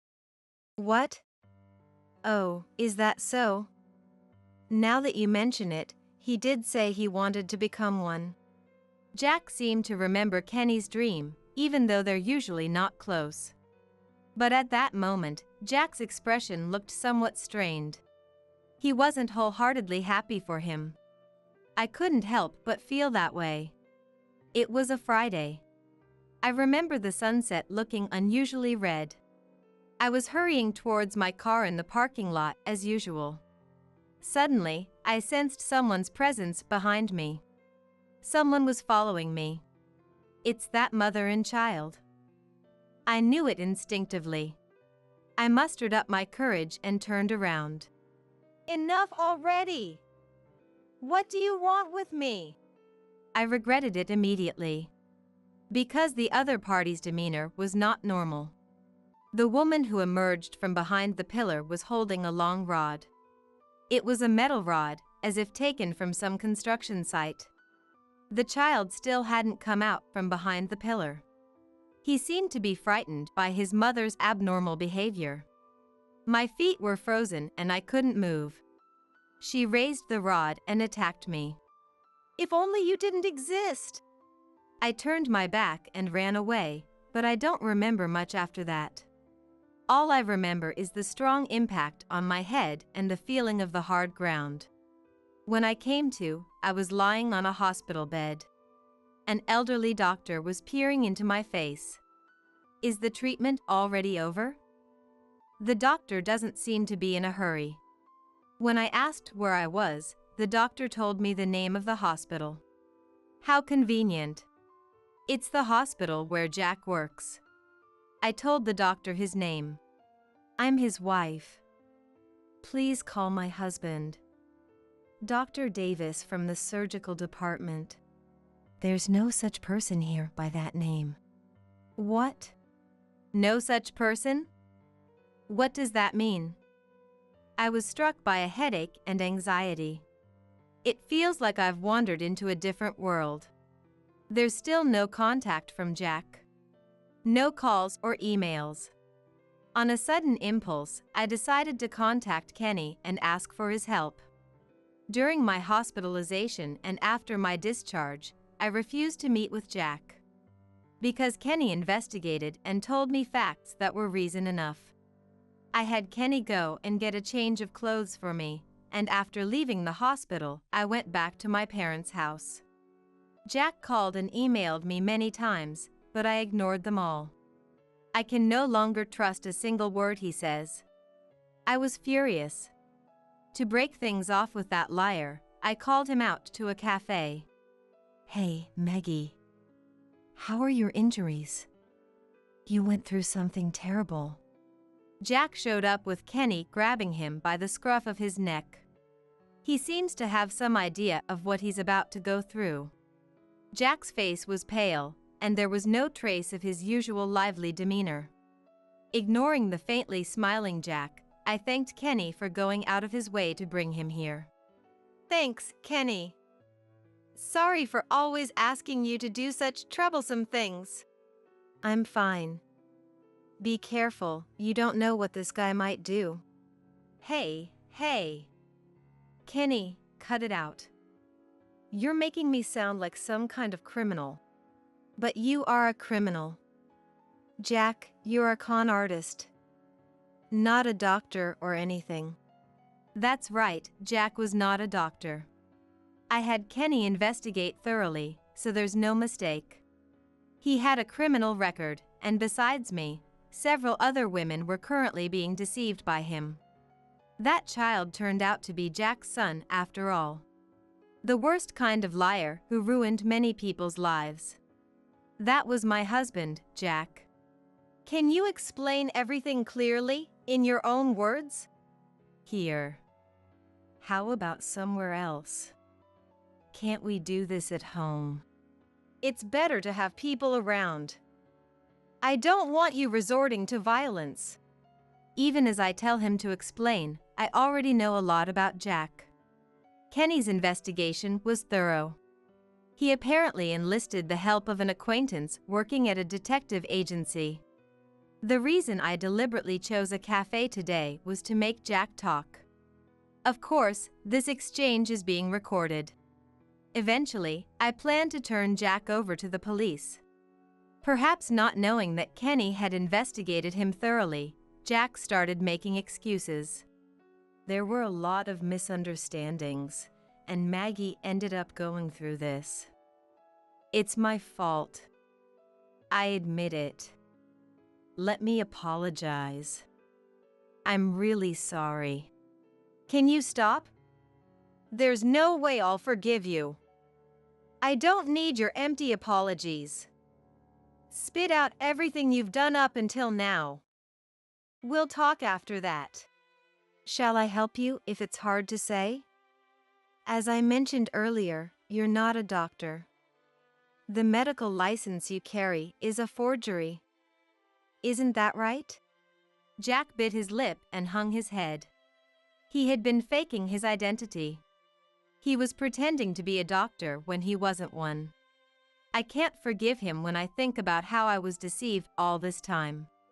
I despise Jack for lying so nonchalantly, as if it was as natural as breathing. Did you also lie to people other than me, claiming to be a doctor? Yeah. To most people. I'm appalled. Did you actually perform medical procedures while pretending to be a doctor? Jack faltered. He seems to be on guard. He probably thinks he shouldn't say anything reckless. The law states that no one except doctors can perform medical procedures. If he had been pretending to be a doctor, he would be arrested immediately. If you lied about being a doctor and performed medical procedures, it's a violation of the Medical Practitioners Act. It's punishable by up to 3 years in prison, a fine of up to $10,000, or both. You're going to report me. That's what you're planning, right? Please, spare me. We're family, aren't we? I'm ashamed of myself for becoming family with someone like you. Don't you think so too? You liar. You've been deceiving me all this time. Deceiving me while continuing to withdraw money. In this 1 year of married life, Jack has depleted my savings by over $20,000. Jack's own wallet hasn't been hurt at all. Of course, since he's unemployed to begin with and has no savings. It was a lie that he worked as a doctor and devoted most of his monthly salary to volunteer activities. He never participated in charity work except when he was with me. Of course, he didn't make any donations either. He was a parasite who withdrew small amounts of money from several women, including me. That's the kind of man he was. Just so you know, you have nowhere to run anymore, got it?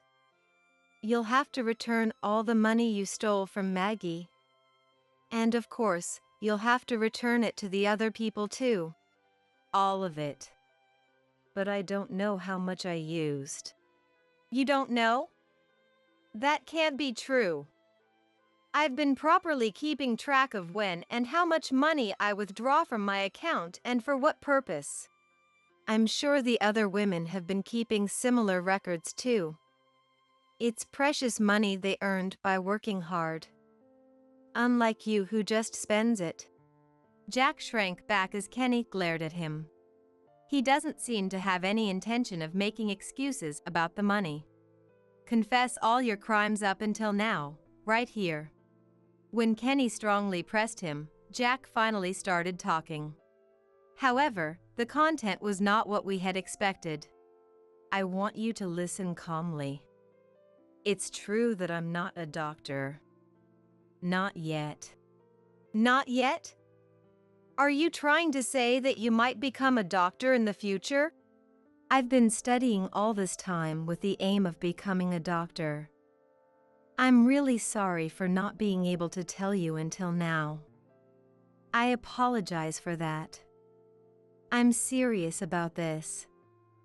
I'm in the middle of aspiring to be a doctor.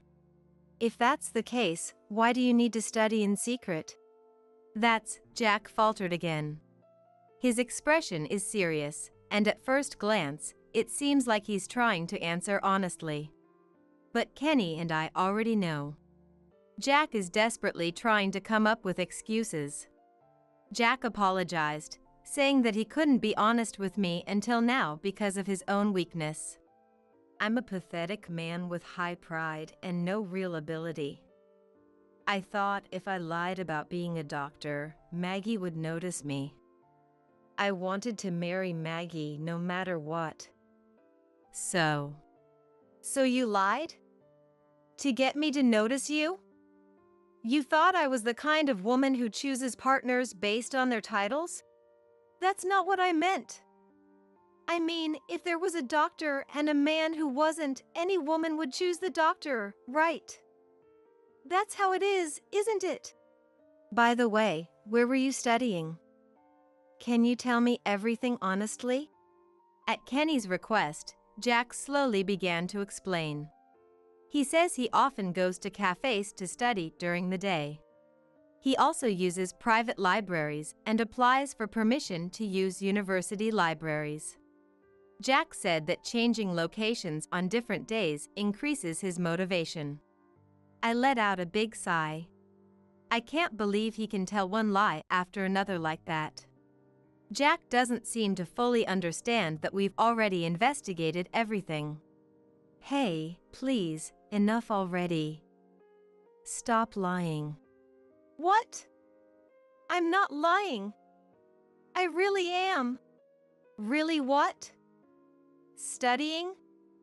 At cafes and libraries? But we never saw you doing that even once. Kenny started laying out photos on the table. They were secretly taken photos of Jack's daily activities. Jack's face turned pale as soon as he saw the photos. He finally seemed to realize how cornered he was. I asked Kenny to investigate what kind of things you do on a daily basis. You didn't notice at all, did you? I hired an acquaintance's detective agency to investigate. I thought it would be bad if you noticed the tail and became cautious. I was surprised when I saw the investigation results. Investigation tailing me. You haven't studied for even a single second. You're always either playing around, drinking, or meeting women. You're really good for nothing. The photos that were taken told the truth. Jack gambling. Jack at a bar in the middle of the day. There were even scenes of him putting his arm around a young woman's shoulders, entering a hotel with a lewd grin on his face. I couldn't help but feel furious thinking that a lot of the money I earned was being used for these things. It seems like you spend a lot of time gambling during the day. What? Oh, no, that's... Are you going to say it was to take a breather? Don't say such nonsense. If you were studying from textbooks for hours and playing around occasionally, I'd understand. But that isn't the case for you. Jack, you're always just playing around. You don't even have any textbooks in the first place, do you? It's a lie that you're studying to become a doctor. Isn't that right? Jack's downcast eyes were darting back and forth.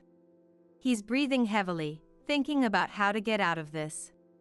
I glared at him, determined not to let him do that. After a while, Jack let out a big sigh and nodded deeply. I admit it. I've been running away all this time. I've challenged the national exam over and over again, and I've kept failing. I got into the habit of losing. So you're insisting that you're aiming to be a doctor, no matter what? Of course. It's true. I'll definitely become a doctor and save a lot of patients. But for that, I need the support of my family. Jack apologized to me profusely. His attitude was as if to say he was truly remorseful. He apologized to me tearfully, saying he was sorry for everything up until now. Forgive me for being too weak to tell the truth. I'll have a change of heart from now on. I'll study more and more seriously and definitely become a doctor. Jack. It's okay, I understand. You understand? Jack's expression disappeared when he looked at me. It was because he noticed the presence of a certain woman. She was standing next to our table, looking at Jack. I gestured to her and had her sit in the seat next to me. Of course you know who this is, right? It's Nina. Jack, your wife. That's what I thought. Until recently. Jack shuddered at Nina's anger-filled voice. There are other women besides me whose lives have been ruined by Jack's lies. Among them, I think it's safe to say that Nina was toyed with more than anyone else. After all, for years, she was made to believe that she was the legal wife. What, Nina? Why are you here? I received a call from Kenny over there and heard the detailed circumstances. I checked all the security cameras around where Maggie collapsed, with the owner's permission, tracked down Nina, and contacted her.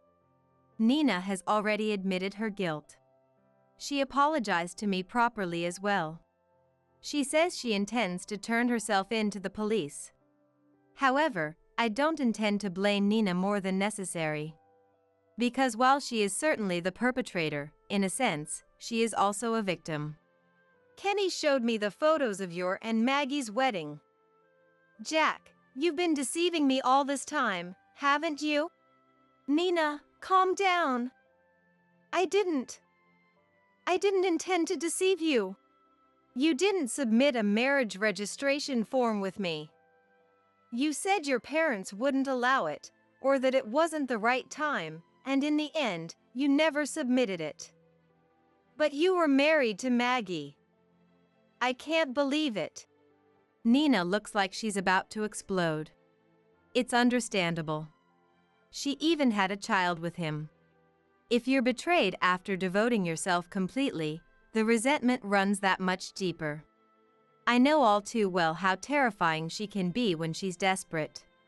You told me that a certain woman had a hold over you and you couldn't go against her no matter what, so you couldn't provide financial support. You remember that, don't you? I won't let you say you forgot. Oh, did I say something like that? My memory is a bit hazy.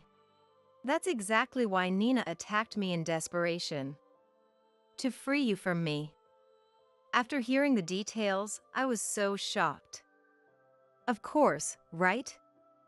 Normally, you wouldn't think that your husband was in a common-law marriage with another woman and even had a child with her. Jack, at a loss for words, was only trembling. He must be shocked that I've noticed everything. Nina believed Jack's lies and was compelled to take action to protect the future of her child. If only I were gone, he could become a proper father. That's what Jack reportedly told Nina. If I were in the opposite position, financially on the edge, I might have followed the same path. I'm planning to turn myself in to the police after this. The child. I left them with my parents. No matter what the circumstances, the fact is that I hit Maggie, so I have to atone properly. Thank you, Nina. But don't blame yourself too much. This man is the one at fault. Absolutely. There are other women you've deceived besides the two of them, right? Come clean about everything now. I'm sorry. I'm really sorry. I won't ever do it again. Excuses won't work anymore. There's no escape. He seems to have resigned himself to that.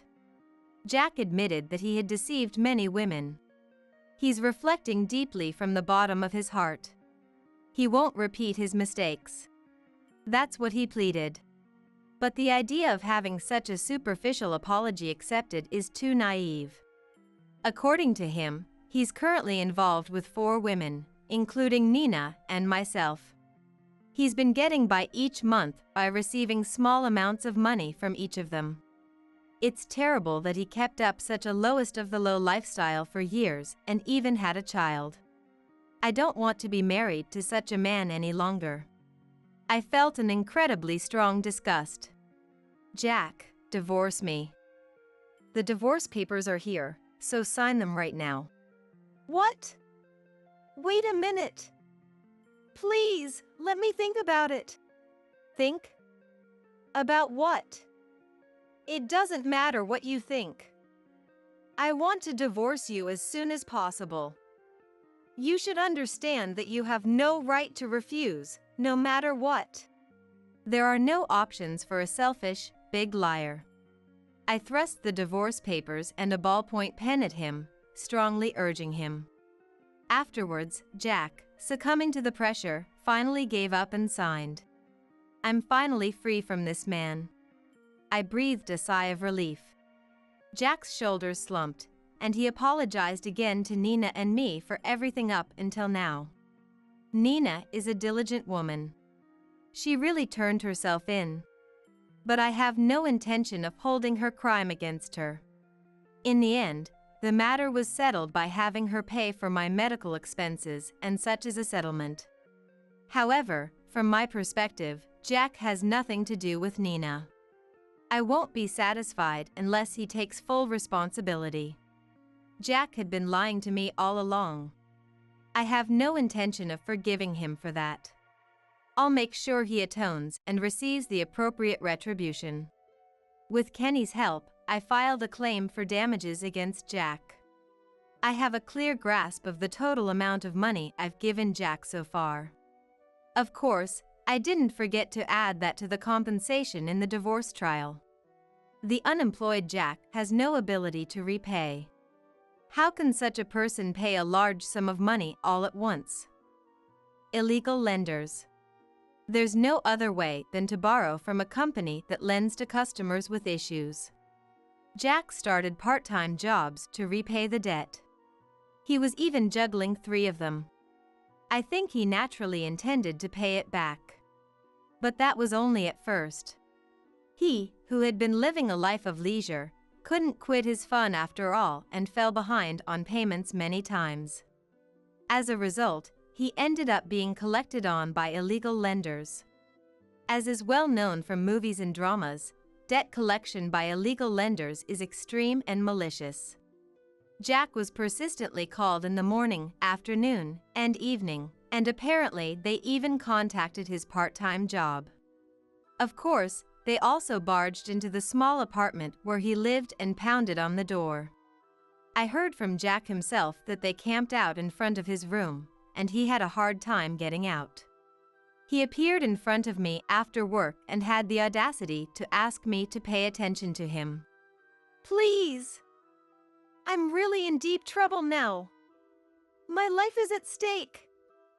Those guys are incredibly persistent. They post my personal information online, put up flyers in the neighborhood. So what? It's your fault for not paying back your debt, isn't it? Stop playing the victim. And in the first place, why did you have to borrow money? That's, of course I know. It's because I did terrible things to you and Nina. If you know, then never show yourself in front of me again. I could contact the illegal lenders right now. Shall I? Jack jumped up and ran away. That was the last time I saw him. I only know about what happened after through rumors. Bad rumors.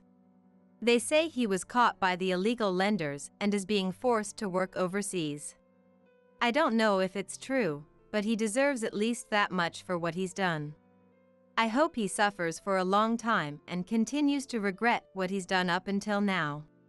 Afterwards, I got a new boyfriend through Kenny's introduction.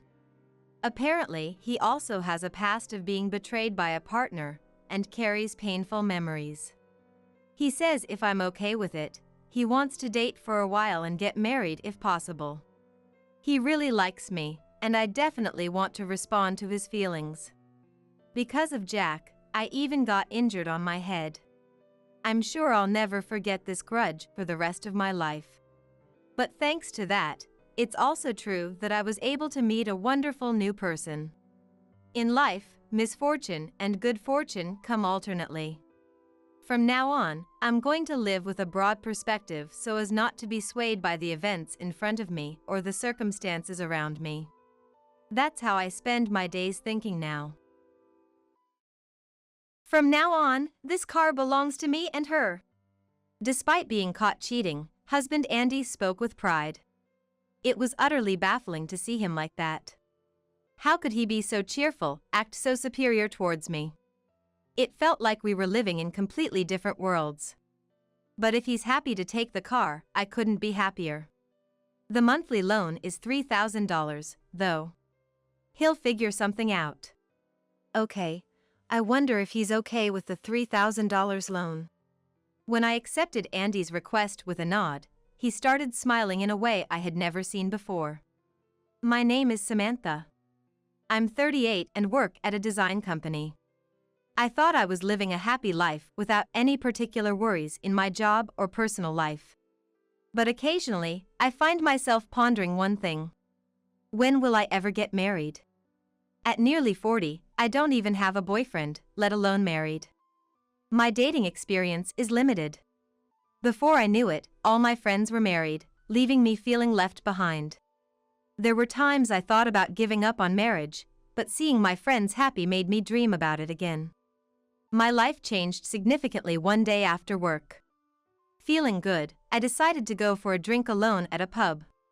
Entering a bar, I noticed, I ordered some drinks and appetizers. While waiting and looking at my phone, I noticed a man approaching me.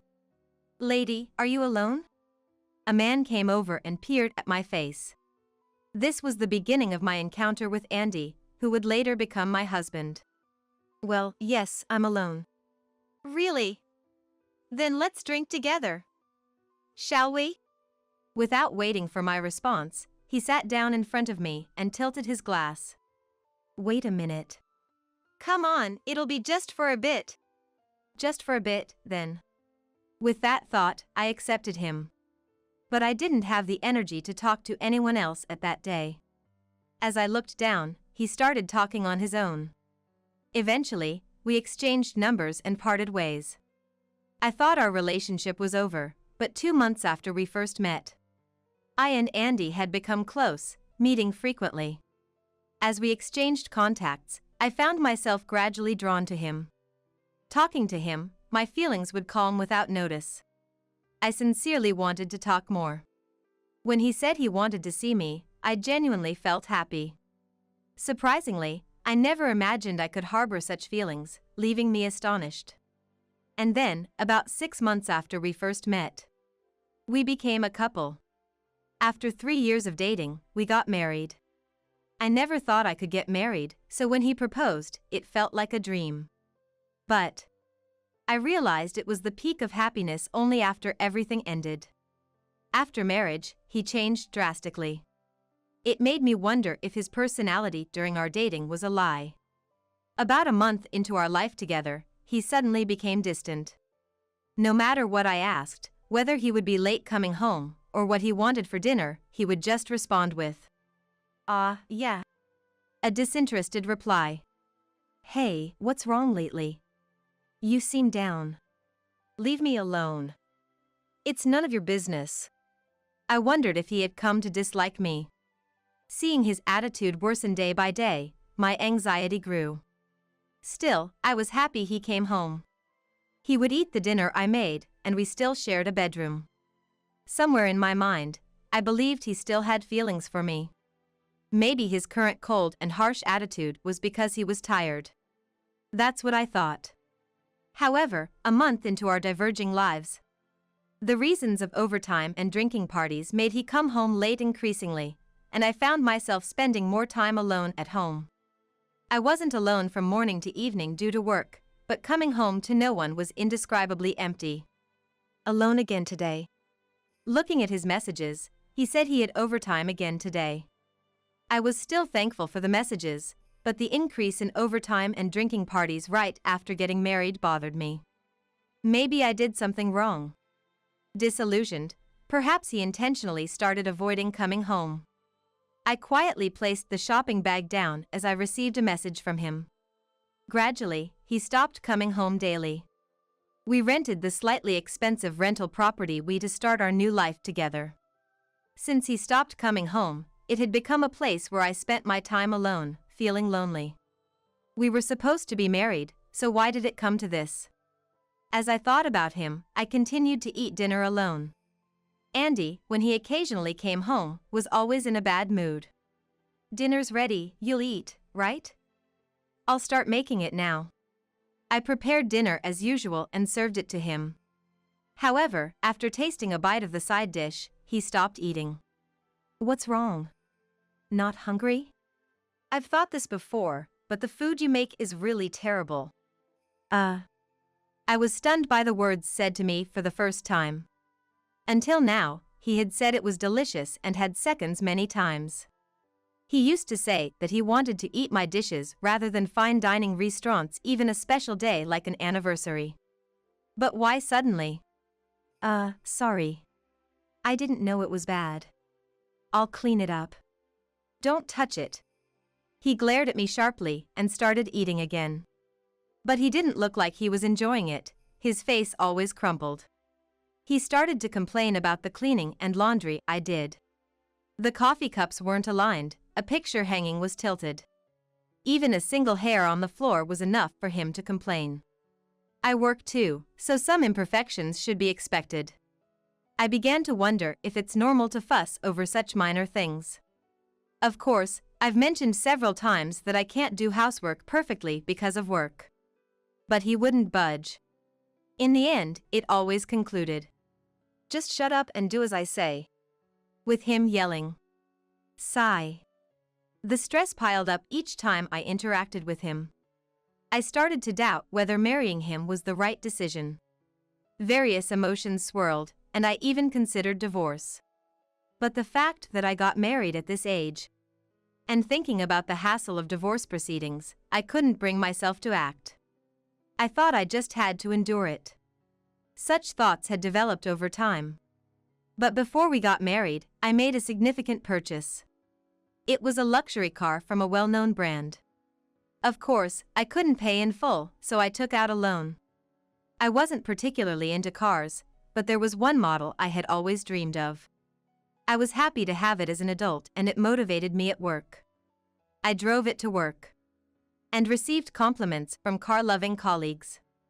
Initially, Andy praised the car. That's amazing.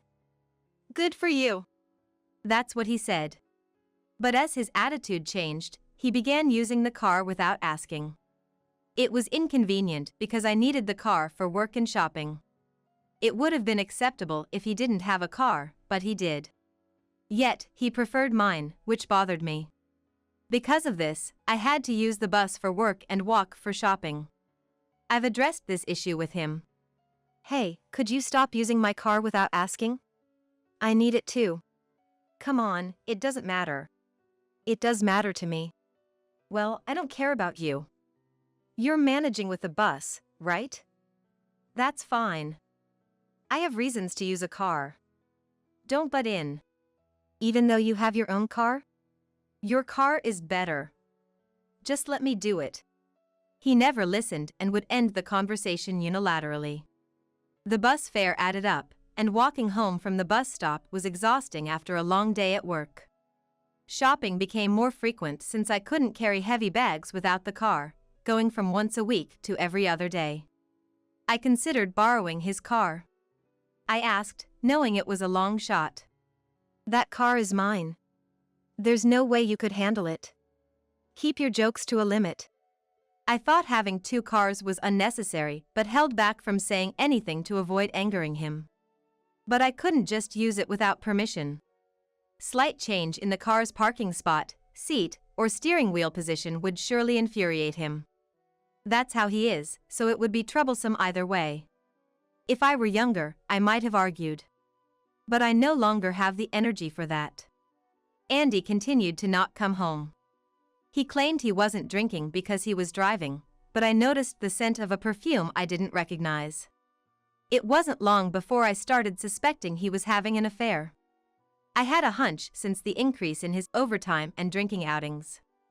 But I had neither solid evidence nor the money to hire a detective. I silently acknowledged his infidelity. He probably thinks I'm too dumb to notice his infidelity, believing he can do whatever because I'll just go along with anything.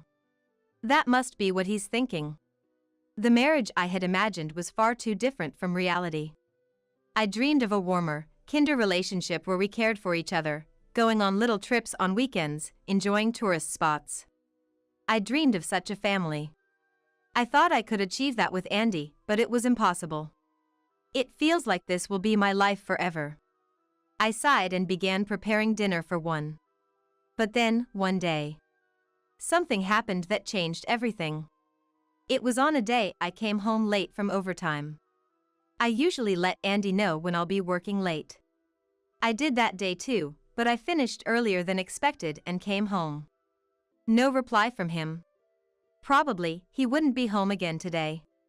Feeling down, I walked home, but something was different when I arrived. My car was there. Usually, he used to use my car, so only his car was supposed to be parked. It was unusual.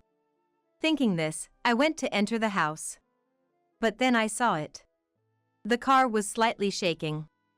I should have just been inside the house, but I approached the car out of curiosity. I could hear voices inside. Andy and a woman's voice. I moved closer to hear the conversation. Do you love me, Belle? Yes. I do. The woman's name seemed to be Belle. Listening in, I heard a conversation I had expected but wished not to hear. I want to divorce soon. I want to marry Belle. I'm happy. How have things been with your wife lately? We don't talk. I don't want to. Why did I even marry her? I'm always with Belle, so there's no real conversation, right? That makes sense. I felt ridiculed. My heart ached, and I felt indescribably sad. I didn't want to hear any more. I quietly stood up and was about to enter the house when my bag hit the car and made a noise. Too late, I realized my mistake. Andy peeked out from the driver's seat, seeing me. Ah.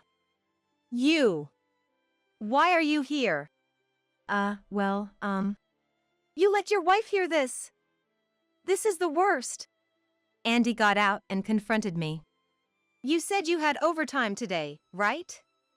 Why are you back so early? Overtime means later, right? Did you lie to me? I didn't lie. I really had overtime. But it seems like, whenever I say I have overtime, you do this? I hoped he would falter at my accusation, but having been caught with Belle, he seemed resigned. Yeah. So what? Is it so bad? It is bad. We're married, you know. What you're doing is cheating. And, how dare you use my car to see another woman? So what? I'm using it now. Andy showed no remorse. Then he said something astonishing. This car is now ours. I was speechless. My saying my car probably prompted his bold statement. But then, something inside me broke. I'd gladly hand over the car, including its loan. Okay, the loan is $3,000 a month though, hope that's okay. I was paying a $3,000 monthly loan. It was a bit of a stretch, but I thought I could manage with my current income. Paying the loan for the car which he was using seemed absurd. But you'll have to pay the loan. What? Why? You keep paying it. Why don't you want to pay? Can't afford it? With your own car and rent, you can't, can you? Provoking him, he became even angrier. What do you mean I can't afford it? Fine, I'll pay. He was probably underestimating the amount because I had been paying it. Later, I transferred the loan and ownership of the car to Andy. During the loan process, I was handed a document detailing the loan by the agent, but there was no particular surprise at the amount mentioned. Whether Andy could really afford the $3,000 or had not thoroughly reviewed the document was unclear. He seemed solely focused on finishing the procedure quickly. After the procedure was completed, the process moved on to divorce. This time, due to infidelity, I hired the lawyer and chose a collaborative divorce.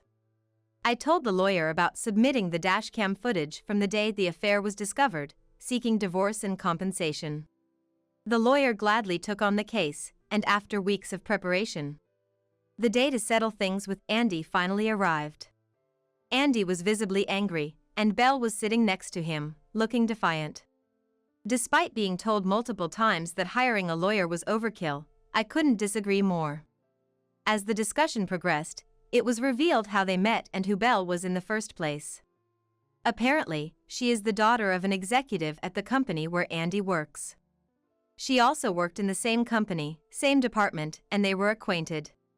Of course, Andy knew she was the executive's daughter when they became involved. While he was at fault for initiating, she, knowing he was married and still engaging, was also to blame. I demanded a divorce and compensation from Andy. He said, perhaps out of stubbornness. Compensation. Divorce. Do as you like. I can pay whatever compensation you want. However, Belle seemed desperate not to have Andy pay the compensation. If you pays the compensation, it'll reduce the money I can spend. What a way of thinking. It seemed she was planning to marry Andy after our divorce. Are you okay with your family and company finding out about this? Huh?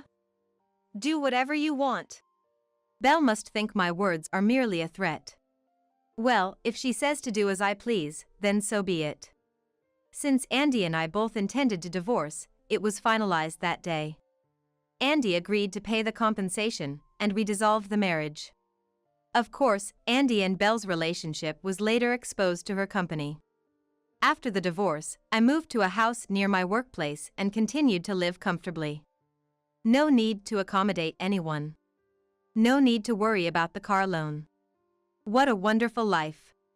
I wonder if I could have continued this lifestyle if I hadn't been married. I must admit, I've regretted it at times. Perhaps because I now have more financial freedom, coworkers have mentioned that I look healthier. I plan to live quietly on my own, with the compensation and my income. I won't marry again. From now on, I will live a life of my own. That's what I've decided. However, about 3 months after the divorce, suddenly, I received a call from Andy. What could he possibly want now? Though I found it annoying, I answered the phone. Hello, yes? Hey! It's not hello! What's going on? What's this about a red envelope? A red envelope? Perhaps it was a reminder or a demand notice. Calm down. What do you want? Like I said, what's this about the red envelope? When I opened it, it said I need to pay for the car loan. And, wait, were you paying $3,000 a month? I didn't know about that. Not know? I should have mentioned the amount when we transferred the loan and ownership. It's strange you didn't know. What? You didn't look at the amount because I was paying it effortlessly? You can't expect me to have thought it was $3,000. Hey! Can't you change it back so you're paying it now? Such a convenient man. After all, Andy would be the one using the car, even if I paid for it. And now that we're divorced, I shouldn't have to listen to him. It's impossible. Remember, you were the one who started saying the car was yours in the first place? Do you really think you can come now and demand I pay for the car, expecting it to be that easy? Don't say that. We were married, right? Even though we're divorced, we were in love, weren't we? Can't you help me out when I'm in trouble? In love. Help out in trouble. What is he talking about? I understand we were married, hence in love. But I've been through a lot because of Andy. And now, asking for help just because he's in trouble is too convenient. You. After living however you wanted, coming to me, now a stranger since we're divorced, for help is too convenient, isn't it? Now that the reminder has arrived, you better figure out how to pay it soon. Figure it out. That's impossible. No, don't start with that now. You are the one who said you'd pay my car loan in a fit of bravado, remember? Maybe you should learn to take responsibility for your words? That's that. Hey! Andy was making a fuss on the other end, but I had nothing more to say to him. I hung up without a second thought, ignoring him. The phone rang about 10 more times after that, but of course, I didn't answer. After leaving my phone aside, he seemed to give up as it eventually stopped ringing, with no further calls thereafter.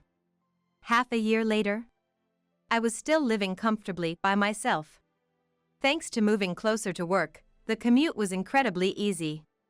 Having more personal time and finding a new hobby of going to art galleries was a joy. On such a pleasant day off, relaxing on the sofa, my mobile phone rang. Looking at the caller ID, Andy's name was displayed. Why was he calling again, I wondered.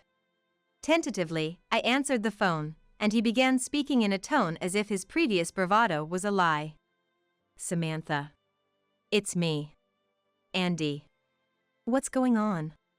Despite his apparent weakness, I couldn't coddle him. I asked what he wanted with a tone of detachment. The compensation. I can't pay it anymore. Please, give me a break. Excuse me? Give you a break? His plea irritated me, but I was curious about what had happened, so I listened. Apparently, he had been hiding it out of pride, but after our divorce, he had to leave his job. The reason was his indecent act with Belle, the executive's daughter. It seems he was pushed to resign voluntarily for disrupting the company's order. Belle had dumped him as well. Even though he tried to find a new job, he struggled, surviving on part-time jobs. However, that kind of life didn't last long. Now he has sold both cars and moved out of his rental, returning to his parents' home. He probably thought this would make his life a bit easier. However, a few weeks after moving back home, his mother's health deteriorated, requiring care. With his father being elderly, Andy had no choice but to take on the caregiving duties while also working. Moreover, just because he sold the cars doesn't mean he's free from paying for them. The luxury car loans, the compensation to me. Andy is evidently struggling. Come on, please. I'm begging you. Heck, I'd even consider getting back together if it'd make things easier for you. What do you say? Where exactly would I find it easier? Without much thought, getting back with Andy now would mean taking on the responsibilities of his parents' care, the loan payments, and other living expenses. He would likely quit his job and leave all the housework to me, as before. Life was hard enough when we were together. Jumping back into an even more difficult situation is unthinkable. I've said something similar before, but you truly only think about yourself. You probably just want to live in my house and have an easy life, right? That's not it. I can't believe that. Do you have any idea how much trouble you've caused me? Caring for parents is tough, you say? Forced to quit your job? Dumped by your girlfriend? All of that wouldn't have happened if you hadn't cheated, right? Andy fell silent. But I continued to press him. I wonder why I ever married someone like you. I'd be angry with my past self if I could. Don't marry Andy, you won't be happy, and you're still talking about getting back together? That's a bit crazy. If you were truly remorseful, such words wouldn't come to you. So, I expect you to continue paying the compensation. That's... Please. Begging someone you once looked down on must be humiliating. No matter how much you beg, I won't listen. So, don't contact me ever again. Hey! Samantha! I hung up the phone. After that, Andy seemed to have given up, as I received no further contact from him. No messages, nothing. The desperation was clear from that call, but listening to his condescending tone, I wondered if he still thought he wasn't at fault, pondering why this was happening to him. Well, the compensation has continued to be deposited after that last call, so he must be managing somehow. Half a year after Andy's last attempt to contact me, I continue to live a comfortable life on my own. I've kept up with my new hobby of visiting art museums. My room is now filled with art books and postcards purchased from museum shops. Lately, I've been thinking about visiting art museums abroad. There's a lot I ponder about married life, and even if I were to be reborn, I doubt I'd want to marry. Honestly, I see no good in getting married. For now, I'm just thankful for this comfortable life I can enjoy on my own. What happened? Are you okay? I stopped by my son and his wife's house to check on my 3-year-old grandchild. What I saw was my grandchild chained up in the room, looking lethargic and semi-conscious. How terrible. Furious, I called the police, and they arrived in less than 5 minutes. However, I was the one put in handcuffs by the officer who said, "You're under arrest." There must be some mistake. I'm the one who called. Despite my protests, they wouldn't listen and took me away in a police car. However, I later managed to turn the tables due to certain events. And I vowed to seek revenge against the person who did such a horrible thing to my grandchild. I'm Colette, 63 years old. I've been living alone since my husband passed away 3 years ago. My son, Tyrone, married Lizzie 5 years ago, and they lived an hour's drive away from our house. About half a year ago, Tyrone started working away from home, and I hadn't seen my granddaughter Monica since then. Wondering how they were doing, I messaged Lizzie, and she replied the next day. "Monica has been wanting to see you. Why don't you come over?"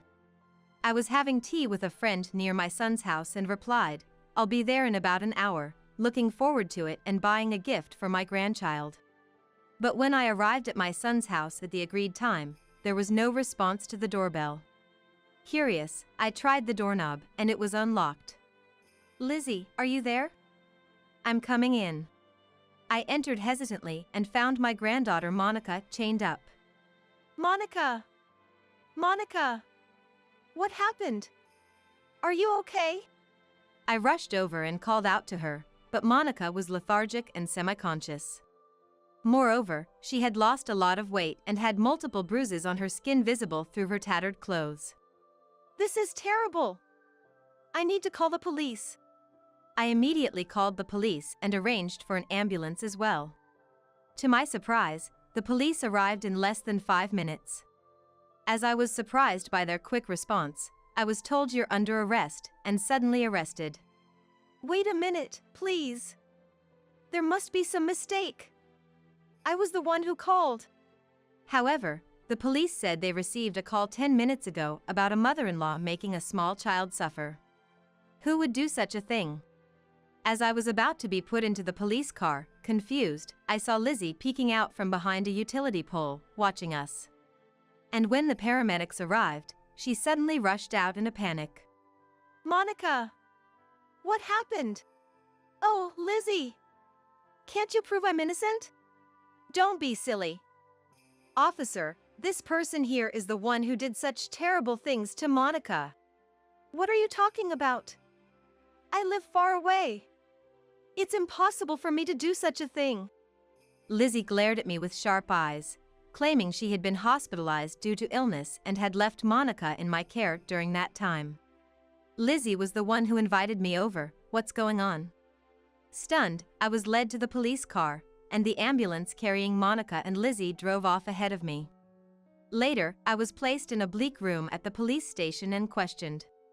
Everything Lizzie said was a lie.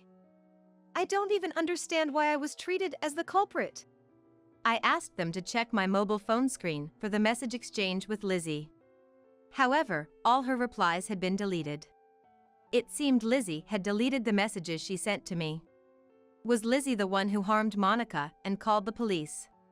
That thought crossed my mind, but I had no proof and decided it was best not to speculate. For the time being, I showed them the receipt for the gift I bought for my grandchild, continuing to plead my innocence. But the police didn't believe me. After being released due to insufficient evidence, I went home and called Tyrone. Mom, what's up all of a sudden? Oh, just wondering how you are. I miss seeing Monica. Oh, Monica is full of energy, I hear from Lizzie every day. My son didn't sound like he was lying, which puzzled me, but if I hung up now, I wouldn't be able to protect Monica in the future. I quickly searched for what to say next. Oh, I heard Lizzie was hospitalized because she was feeling unwell? I don't think that's true.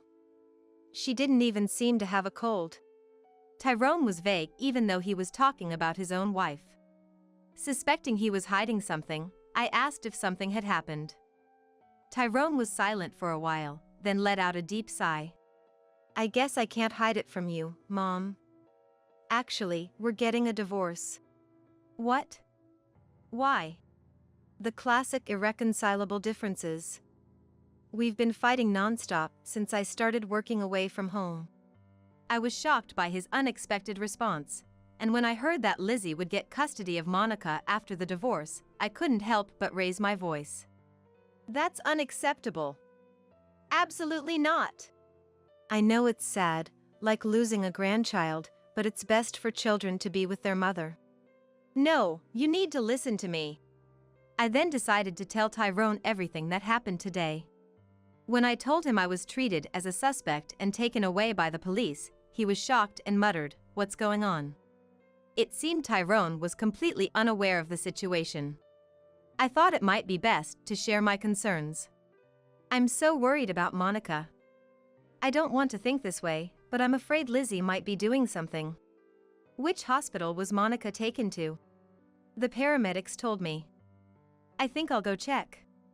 Unable to hold back any longer while talking to Tyrone, I hung up and immediately jumped into my car. An hour later, I arrived at the hospital and, wearing a large mask to conceal my face, I blended in with the waiting patients and looked around for Monica and Lizzie. I can't find Monica. What should I do? Despite coming this far, I felt helpless and decided to get some fresh air in the backyard, where I heard a familiar voice. There, I saw Lizzie and a doctor speaking quite intimately. It's hilarious how easily the police were fooled by me. I was the one who chained up Monica and didn't feed her. They think the mother-in-law is the culprit, so she won't be getting out of detention for a while. Hearing Lizzie had called the police confirmed my worst fears, and I felt a wave of darkness wash over me. Then, I became furious upon hearing a certain plan she mentioned next. Not today. To avoid suspicion, let's execute the plan in 2 or 3 days. Lizzie's face was colder than I'd ever seen, sending chills down my spine. However, overhearing their conversation allowed me to understand the reasons behind Lizzie's mysterious actions. There's no time to think this over. Determined to protect Monica at all costs, I quickly began to prepare. The next day, I waited in the backyard where Lizzie and the doctor had their secret meeting. Based on their conversation the day before, they always met here to talk. Hiding behind a large tree, they arrived just as I expected. How could Monica regain consciousness? At this rate, it'll be revealed that I'm the one who weakened her. Do something before she gets better. Lizzie was excitedly shouting dangerous things at the top of her lungs. Gently patting her shoulder, the man nodded and said, "Leave it to me. If you succeed, I'll give you half of Monica's life insurance money. Make sure she's dead. After the mother-in-law is in prison, I'll share the property with you too." I clenched my fists, unable to stand the detestable Lizzie. My anger reached its peak, and I couldn't hold back any longer. "I'd like to hear more about what you just said." "What? Colette? Why are you here?" "I was released due to lack of evidence." "Too bad for you." Lizzie, looking awkward, approached me as if nothing had happened. "I'm so relieved. I was worried about you." "What are you talking about? You're the one who called the police." "There's no way that." Before Lizzie could finish, I played the video I had recorded on my mobile phone from their conversation yesterday. The video revealed all their schemes. Lizzie's face went pale upon hearing it. "Not only did you treat Monica horribly, but you also tried to pin the blame on me and take my property after I was sent to prison. You two are devils." Actually, the doctor conspiring with her was Monica's ex-boyfriend. After sending their photo to Tyrone, he told me he recognized the man. "Doctor, how much did you rack up in gambling debts to be so desperate for money? How did you know that?" This was also something I heard from my son. The gambling debts were the reason Lizzie and the man broke up during their relationship. Convinced they were repeating the same mistakes, I coaxed the truth out of them, and it seemed my suspicions were correct. "I borrowed $80,000 from Consumer Finance." "That's it. If you want to help Monica, Colette, could you pay off the debt instead?" "You really are something. If we're going to talk about this, let's do it in Monica's hospital room." Agreeing, Lizzie, the doctor, and I headed to Monica's hospital room. Reunited with Monica, who was lying in the hospital bed, I rushed to her side, overwhelmed with joy. "Monica. Monica. It's Grandma. Do you recognize me?" "Yeah. Grandma." I was scared. Monica, holding my hand and hugging me, looked so pitiful. How terrified she must have been. "It's all right now. I'll protect you no matter what." As I gently hugged her and stroked her head, I heard a noise and turned around to see Lizzie locking the door to the hospital room. Oh, what a touching scene. Maybe I should join in, just kidding. Lizzie approached with a sleazy smile, then snatched my mobile phone from my hand and smashed it on the floor. She then took out the SD card, breaking it in half. "Evidence destruction complete. This is the end for you, Colette. It's sad to say goodbye, but you'll be joining your husband." "What?" "It's more profitable to take all of your assets than to have you pay off the debt." Lizzie pinned me down in shock, and the doctor, with a sleazy grin, took a syringe out of his pocket. Indeed, this was the terrifying plan I had overheard in the hospital's backyard. Good thing I prepared. "Guess we'll start with the elderly rather than the child," he said, approaching me. "Get your hands off Mom!" Tyrone emerged from under the bed with his smartphone in hand, surprising Lizzie and the doctor. "Why are you here?" "I got a call from Mom. I've heard everything. You deliberately called us to this room." Lizzie glared at me bitterly. "By the way, you smashed the SD card, but I have another backup." "Oh, and Tyrone is currently recording this exchange on his mobile phone." Tyrone stood in front of us to protect me and Monica. Lizzie, despite her pale face, seemed not to have given up yet. "Then we'll have to take care of all three of you. Come on, don't just stand there." Pushed by Lizzie, the sweating doctor slowly approached Tyrone. At that moment, a female voice asked, "What's the matter?" I had secretly pressed the nurse call button, summoning a nurse. "It's an emergency. Bring the keys and security. We'll be killed if you don't hurry." "What?" the nurse exclaimed loudly. They seemed to be making a phone call, forgetting to hang up the nurse call. The panicked doctor tried to leave the room but couldn't walk well due to trembling knees. "Please hurry and help us." As I shouted louder, the door unlocked and security guards and nurses rushed into the room. After quickly explaining the situation, security detained Lizzie and the doctor.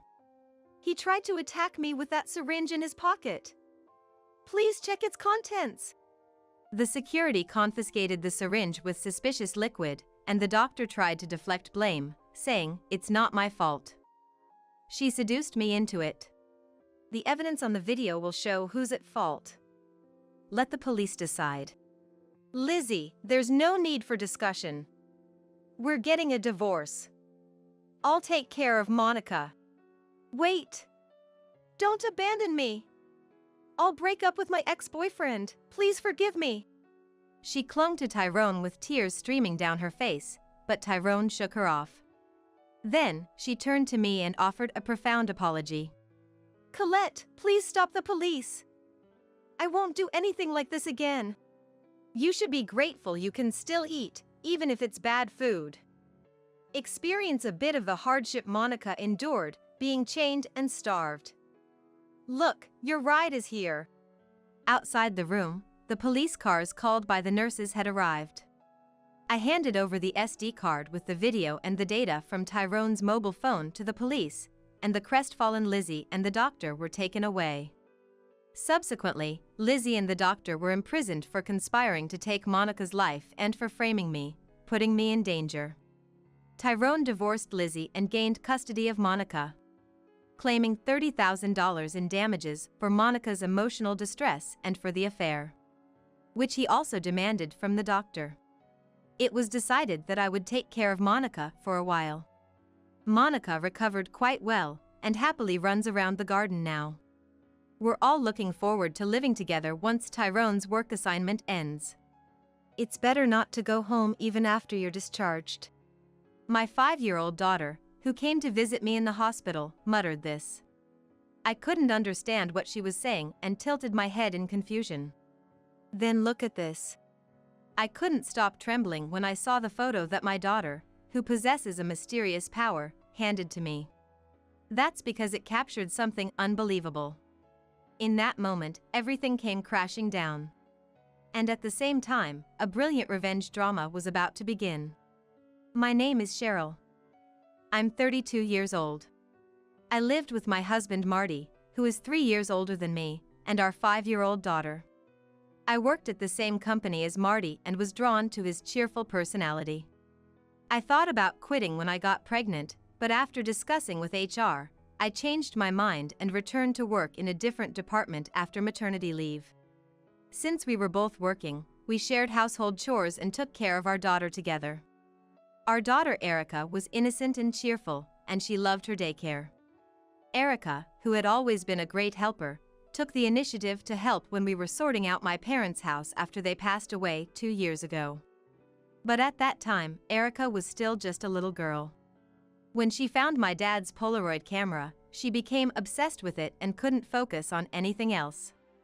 Marty, who was there, said, "Miss Photographer, could you take a picture of me?" Erica got into the spirit and cheerfully said, "Say, cheese." Both of them put off helping, but to me, it was a happy scene. I also have an older sister who is 3 years older than me, and she was a good listener. I confided everything to her, including how I met Marty. Since her daughter was the same age as mine, we visited each other's homes and had a close family relationship. However, things started to change after I turned 30. Marty started coming home late citing work reasons, and he completely stopped helping with household chores. He would go out on weekends, and seeing my daughter look lonely, I pointed this out to Marty one day. Then he yelled, "Why the hell do I, a man, have to do cleaning and stuff? Let me do what I want at least on my days off." Since then, our conversations became less frequent, and our marital relationship wasn't good. Yet, when my sister Chloe came over, Marty's attitude changed completely. "Chloe, welcome. Please stay over tonight." As we saw each other more often, it seemed Marty and Chloe had become close without me knowing, always engrossed in their conversations even when I was around. Around the same time, I was filled with anxiety. One day, when I tried to ride my bicycle, I found the brakes were broken. There are many roads around our house, and it could have led to a serious accident if I hadn't noticed. On another day, It seemed like disasters were just waiting to happen, like the screws on the ladder being loose. Should I talk to Marty about this? But Marty was so distant lately, heading straight to bed as soon as he got home, making it impossible to talk to him about anything. Phew, that was close. But I'm glad I was safe again this time. Actually, there was a secret reason why I had survived numerous life-threatening situations. Amidst these dangerous incidents, my daughter went to stay overnight at my sister's house by herself. As a result, it was just Marty and me, alone as a couple. Feeling uneasy, I busied myself with cleaning, something I usually wouldn't do. Then, Marty slowly approached me. "Since it's just the two of us, how about we go see the night view? You know, the place we used to go to when we were dating." "Eh?" So suddenly. "What's going on?" "Actually, I've been cold to you because I've been busy with work." "I'm sorry." "So, I want to go back to the beginning and repair our relationship." Saying that, Marty hugged me. It was a small hill about a 10-minute drive from our house. It was a hidden spot with a panoramic view of the cityscape, where hardly anyone was around. It was also the place where he asked me out, making it a special memory for me. Marty still cares about me. I'm so relieved. Overwhelmed and teary with happiness, I decided to go see the night view with Marty. After getting ready quickly, I was about to step out of the house. Then, Marty said, "I can't let a lady carry the luggage," and took my bag for me. His gentlemanly behavior made me happy. But little did I know, this action would lead to a tragedy later on. When we arrived at the spot, the attentive care I had just received was no more.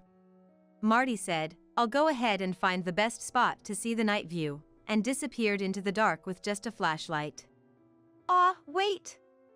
Don't leave me behind! I wanted to hurry, but it was pitch dark and I couldn't see anything. I tried to use my cell phone to light up the area, but I had entrusted my bag with the phone in it to Marty. The ground was uneven, and I had to walk carefully step by step to avoid tripping. Suddenly, I felt like someone pushed me, and I lost my balance and fell off a cliff. The next thing I knew, I was in a hospital bed.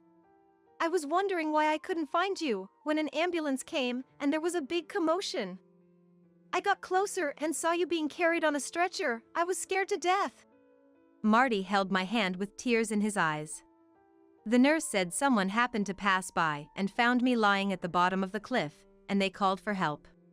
And for some reason, Chloe was there too and came with me in the ambulance. Chloe helped with the hospital arrangements, and she said she'd take care of Erica at her house until you're discharged. Ah. I see. Chloe. Fortunately, there was no serious harm to my life, and I was able to go home 3 days later. And on the day before my discharge, Erica came to visit me, but she seemed anxious. "I'm sorry for worrying you, but I'll be back home tomorrow." I tried to reassure Erica with a cheerful tone, but her expression remained tense. Then, as if making up her mind, Erica nodded and said something shocking. "It's better not to go home even after you're discharged." "Why?" "Mom is all better now, as you can see." I didn't understand what Erica was saying and just smiled in response. But Erica, with a serious face, rummaged through her bag and handed me a photo. "Mom, look. Is this real?" I couldn't stop trembling from fear. But this revealed who had been causing me harm all along. I can't forgive them. I trusted them. Anger welled up from the depths of my stomach, and I couldn't hold it in any longer. However, there were still too many uncertainties to corner the perpetrator for sure. So, I sent a message to Marty saying, my hospital stay has been extended by a week. And I informed him that I had been transferred to another hospital due to a lack of beds, and that hospital did not allow visitors. A week later, I returned home. If you had told me the day you were getting discharged, I would have come to pick you up right away. Marty said this with a smile as he returned from work. Thanks. But I can't get into a car driven by you. After all, you're trying to take my life. I then showed Marty a photo. Whoa! What's this? When did? The photo clearly showed Marty pushing me off the cliff in the dark. There are no security cameras there, and I even turned off the car's dash cam. How does this exist? It's no wonder Marty was puzzled. After all, this photo was taken by Erica using my dad's Polaroid camera, a camera that could capture psychic images. Actually, Erica had a mysterious ability to sense danger in advance and capture those moments with my dad's camera. Her power manifested around the same time I started encountering dangerous situations. Mom, something scary is going to happen, so don't go anywhere. One day, Erica suddenly handed me a photo. I was safe from the broken bicycle brakes and the loose ladder screws thanks to Erica. However, if this became known to the public, Erica would surely be viewed with suspicion. So, we decided to keep Erica's mysterious power a family secret. I had confided in Chloe, but since Marty and I had stopped talking, I never got the chance to tell him. Erica said she couldn't tell who was behind the first two incidents. But this time, she clearly saw Marty trying to get rid of me. I have to tell Mom. But I can't get through to her phone. What should I do? Erica, do you know where you are? Can you see anything around you? After patiently gathering information from Erica, Chloe figured out it was the hill full of memories with Marty I had often talked about. When she rushed there, I was found collapsed at the bottom of the cliff as Erica sensed, already being rescued by a passerby who happened to be there first. Later, while preparing for my hospital stay, Chloe got hold of my dad's Polaroid camera from my house. Erica had captured the scene of Marty's crime and brought it to show me in the hospital. This is fake. You're trying to frame me. Then how do you explain this, Marty? You brought a young girl from work to our house while I was away. I played a video on my mobile phone showing Marty and the woman getting cozy. There's no way an amateur like me could make this video. Isn't it time you admitted it? I pointed to the hidden camera installed in the room. How did you manage to do all this while you were in the hospital? I had lied about my extended hospital stay to gather evidence of Marty's wrongdoing, running around from Chloe's house where I was staying. Initially, I was jealous of Marty and Chloe's relationship. However, it was a misunderstanding. While I don't know about Marty's intentions, Chloe's friendliness towards him was merely out of politeness. Chloe supported me to the fullest in delivering retribution to Marty. How could you betray me like this? Now. Have some tea and let's talk this over calmly. He suddenly suggested having tea. But Erica had already psychically captured Marty's actions. What, did you put something dangerous in it? I casually pulled out a photo of Marty adding some powdery substance into the cup. Yikes! Marty was completely taken aback and shuddered in fear. Confess everything. I pressed, and he began to speak, his voice shaking. According to Marty, he had fallen in love at first sight with a new employee, started dating her, and wanted to marry her. However, he was concerned that she worked at the same place as us. If I divorced Cheryl and remarried soon after, she might get labeled as the bad woman who stole someone's husband, right?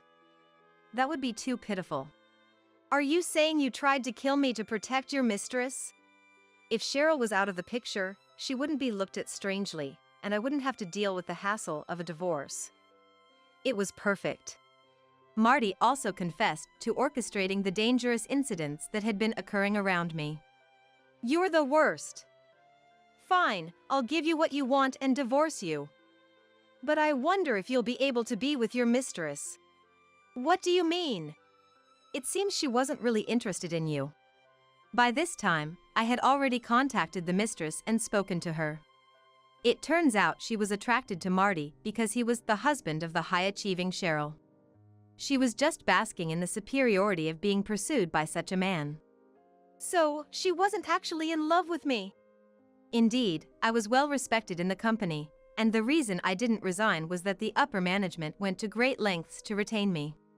The mistress agreed to pay a settlement and promised to resign without seeing Marty again. Faced with the sudden breakup and the realization that she never loved him, Marty was tearful. Also, this incident was reported to the company, and I was interviewed by HR. So, I've reported everything that you did to me. What, really? If you do that, I won't be able to stay at the company. Cheryl, help me. You're the only one who can save me now. The nerve you have to say something like that. We're getting a divorce, and you'll be paying alimony and child support. And prepare yourself, because I'm also going to the police. I had recorded Marty's confession earlier with a voice recorder. This should be able to prove his wrongdoing. Marty stood there as if his soul had left his body, but I decided to give the final blow. Oh, and there's also this. I took out another photo and held it up in front of Marty. It depicted Marty as a homeless man in the future. Of course, this was also psychically captured by Erica. I don't want this. Absolutely not. Please. Cheryl, forgive me. Marty clung to me, sobbing and repeatedly apologizing. However, what he had done was absolutely unforgivable. I never want to see your face again. Don't ever show up in front of me. You deserve to go to hell. Damn it. While looking down coldly at Marty, who had collapsed in tears, I called the police. The officers arrived and took Marty away.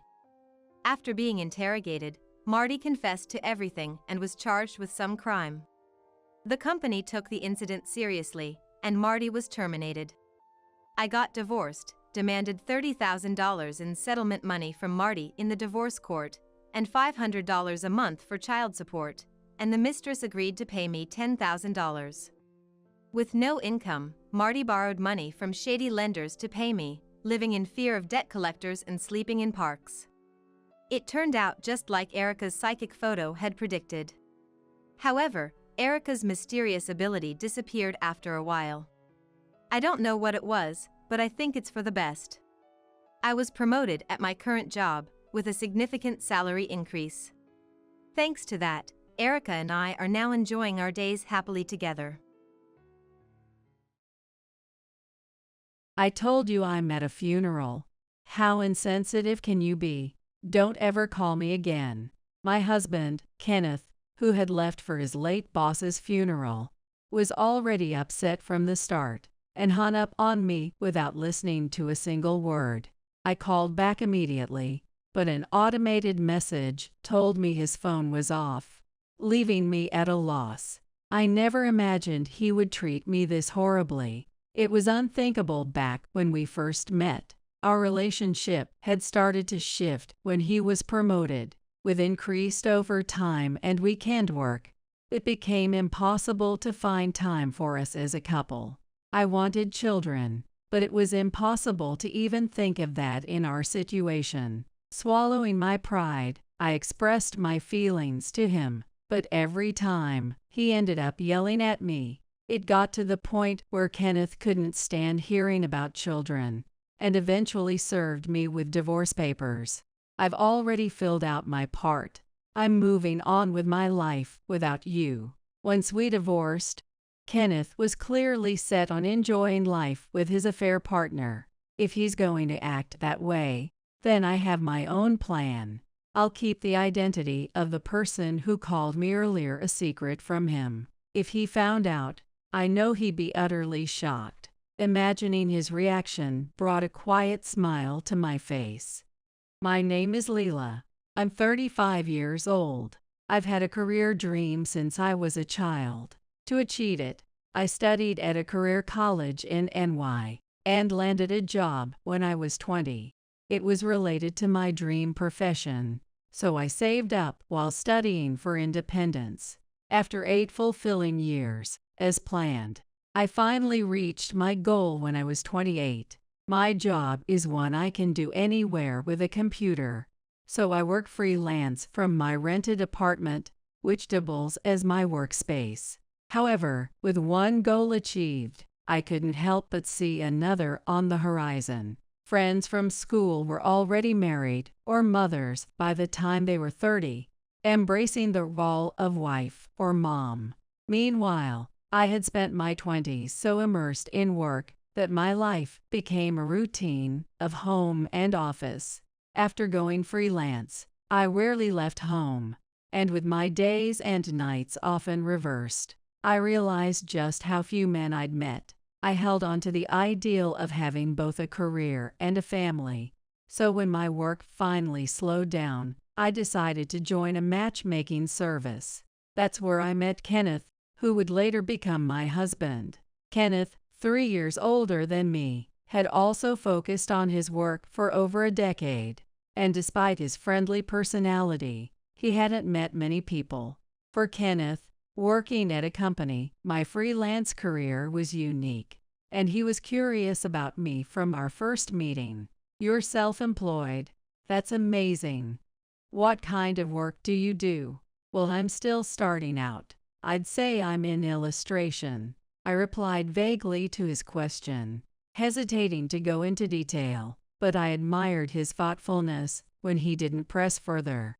After several dates, Kenneth suddenly shared the name of the company he worked for. Recently, I was surprised to learn that the company Kenneth had just joined was in the same industry as mine. However, since Kenneth's department primarily handles advertising and promotion, he isn't engaged in the creative side of things like I am. He's a smooth talker, so it makes sense that a role like that suits him well. With a shared topic to bond over, we found ourselves never running out of things to talk about on dates. And before long, we both realized we had developed feelings for each other. Our relationship progressed naturally, with Kenneth leading the way, and we eventually married when I was 33. We started our newlywed life together in my old apartment, with him moving in to join me. My work had been going smoothly even before marriage, and the number of projects I received from clients increased, keeping me busier than ever. Since my work is project-based, I often find myself working around the clock, especially as deadlines approach. He was really understanding and never complained, quietly supporting me without expecting anything in return. Grateful to him, I tried to make time for us, ensuring we had meals together and spent our evenings side by side as much as possible. However, after he received a promotion at work, our relationship began to change. Promotions at his age were unusual in that company, so we were both initially proud. Now responsible for handling major deals and managing his own team, Kenneth's work hours grew longer, with overtime and weekend shifts making it difficult for us to spend quality time together. On top of that, he stopped doing his share of the chores, and a burden on me increased as I worked from home. My dissatisfaction and fatigue gradually built up. After 2 years of marriage, our schedules barely overlapped. Conversations became rare, meals together even rarer. We no longer shared a bedroom, eventually sleeping in separate rooms. I understood it was due to work, but with no intimacy between us, I started to worry. At my age, I felt ready to move to the next stage. One morning, after finally finding some time with Kenneth, I mustered the courage to share my feelings. "Hey, Kenneth, we haven't done that in a long time, have we? I know we're both busy with work, but how about tonight? Give me a break. I work late every day, and I'm at my limit. I don't have the time or energy for that, but I want us to have children. I'm over 35, which is considered a high-risk age, and I'm starting to feel uneasy. How am I supposed to think about kids? Unless you're planning on doing all the household chores and raising the kid, don't expect anything from me." This conversation is over. After a heated argument, Kenneth stormed out in frustration. Before marriage, we used to discuss our future, and he had mentioned wanting kids too. Has his demanding job changed his mind? Stunned and heartbroken, I knew I couldn't just give up. Despite my attempts to bring up the topic again, he refused to engage each time. Eventually, He began avoiding me, locking himself in his room or even leaving the house when he saw me. Our silent conflict dragged on for some time until he finally made a move. Seeing the papers on the dining table, I was speechless. Kenneth said, "This is the divorce application. I've already filled out my part. I'm tired of only hearing about kids. I want to move on and start a new life without you." He threatened to divorce me. It was so sudden that I couldn't process it. Before I knew it, I was clinging to Kenneth, crying, "I'm sorry, I didn't consider things enough. Please don't say anything about divorce." Meeting him felt like finally finding someone who understood me after a long time. Even if we barely have time together as a couple, I love him.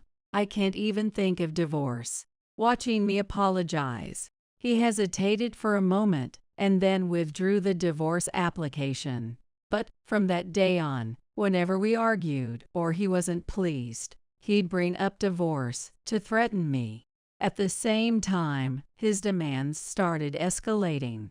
Not only did I end up doing all the household chores that we used to share, but I even became responsible for all his personal needs.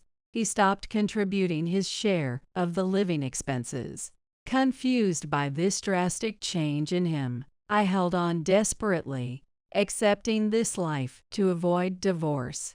Then, 6 months later, he started frequently leaving home on weekends and stopped talking to me. At the same time, my job became even more demanding, and the pressure of having to keep up with housework perfectly wore me down day by day. The day ended in a blink, with me struggling to get enough sleep. One day, while preparing dinner, Kenneth came home unusually early, without working overtime. Even though we live in the same house, it felt like meeting someone I hadn't seen in ages. Mr. Hernandez passed away, so I'll attend his funeral. Mr. Hernandez was Kenneth's boss. I remember him clearly because he attended our wedding. According to Kenneth, Mr. Hernandez was originally from LA, so the funeral would be held there. I'll be going with some of my colleagues from work, so I'll be gone for a few days. I see. Mr. Hernandez was very kind to me too. Maybe I should go with you. You don't need to come. I mean, no offense to Mr. Hernandez, but it's part of a work trip as well, so it would be inconvenient if you tagged along. I'll pack my things and leave soon. But you're busy with work too, right, Leela? I'll pay my respects to Mr. Hernandez, so while I'm gone, make sure the house is spotless. If I come back to a messy house, you know what will happen next. Since I can work from anywhere with my laptop, I kept insisting on going to Mr. Hernandez's funeral, but he refused. In the end, he got annoyed and yelled, storming out in frustration. His insistence on keeping me at home felt strange, and that strange feeling turned into certainty with a phone call. The day after he left, the home phone rang. I had set it up for work, but mostly communicated with clients via email, so it rarely rang. Thinking it was unusual, I picked it up, and I was shocked by the unexpected caller. Hello, this is Hernandez from UN Create. It's been a while, Leela. What, Mr. Hernandez? Yes, is Kenneth available? The caller was none other than Mr. Hernandez himself, who was supposed to have passed away. Kenneth was supposedly attending his funeral at this very moment. So what on earth was going on? My shock was evident, and Mr. Hernandez sounded puzzled by my reaction. Feeling confused but realizing the urgency of a call like this to our home, I decided to go along with Mr. Hernandez's conversation. I'm sorry, my husband left yesterday, saying he had a business trip. He mentioned he wouldn't be back for a few days. Is that so? Actually, it seems he accidentally took an important document with him today. We're on the brink of a major contract, and without that document, we're in serious trouble. We've been trying to reach his work phone repeatedly, but it's off. When we checked with the office, they confirmed this was the home contact number. My apologies. Let me call him directly on his cell. Could you please wait just a moment? Thank you.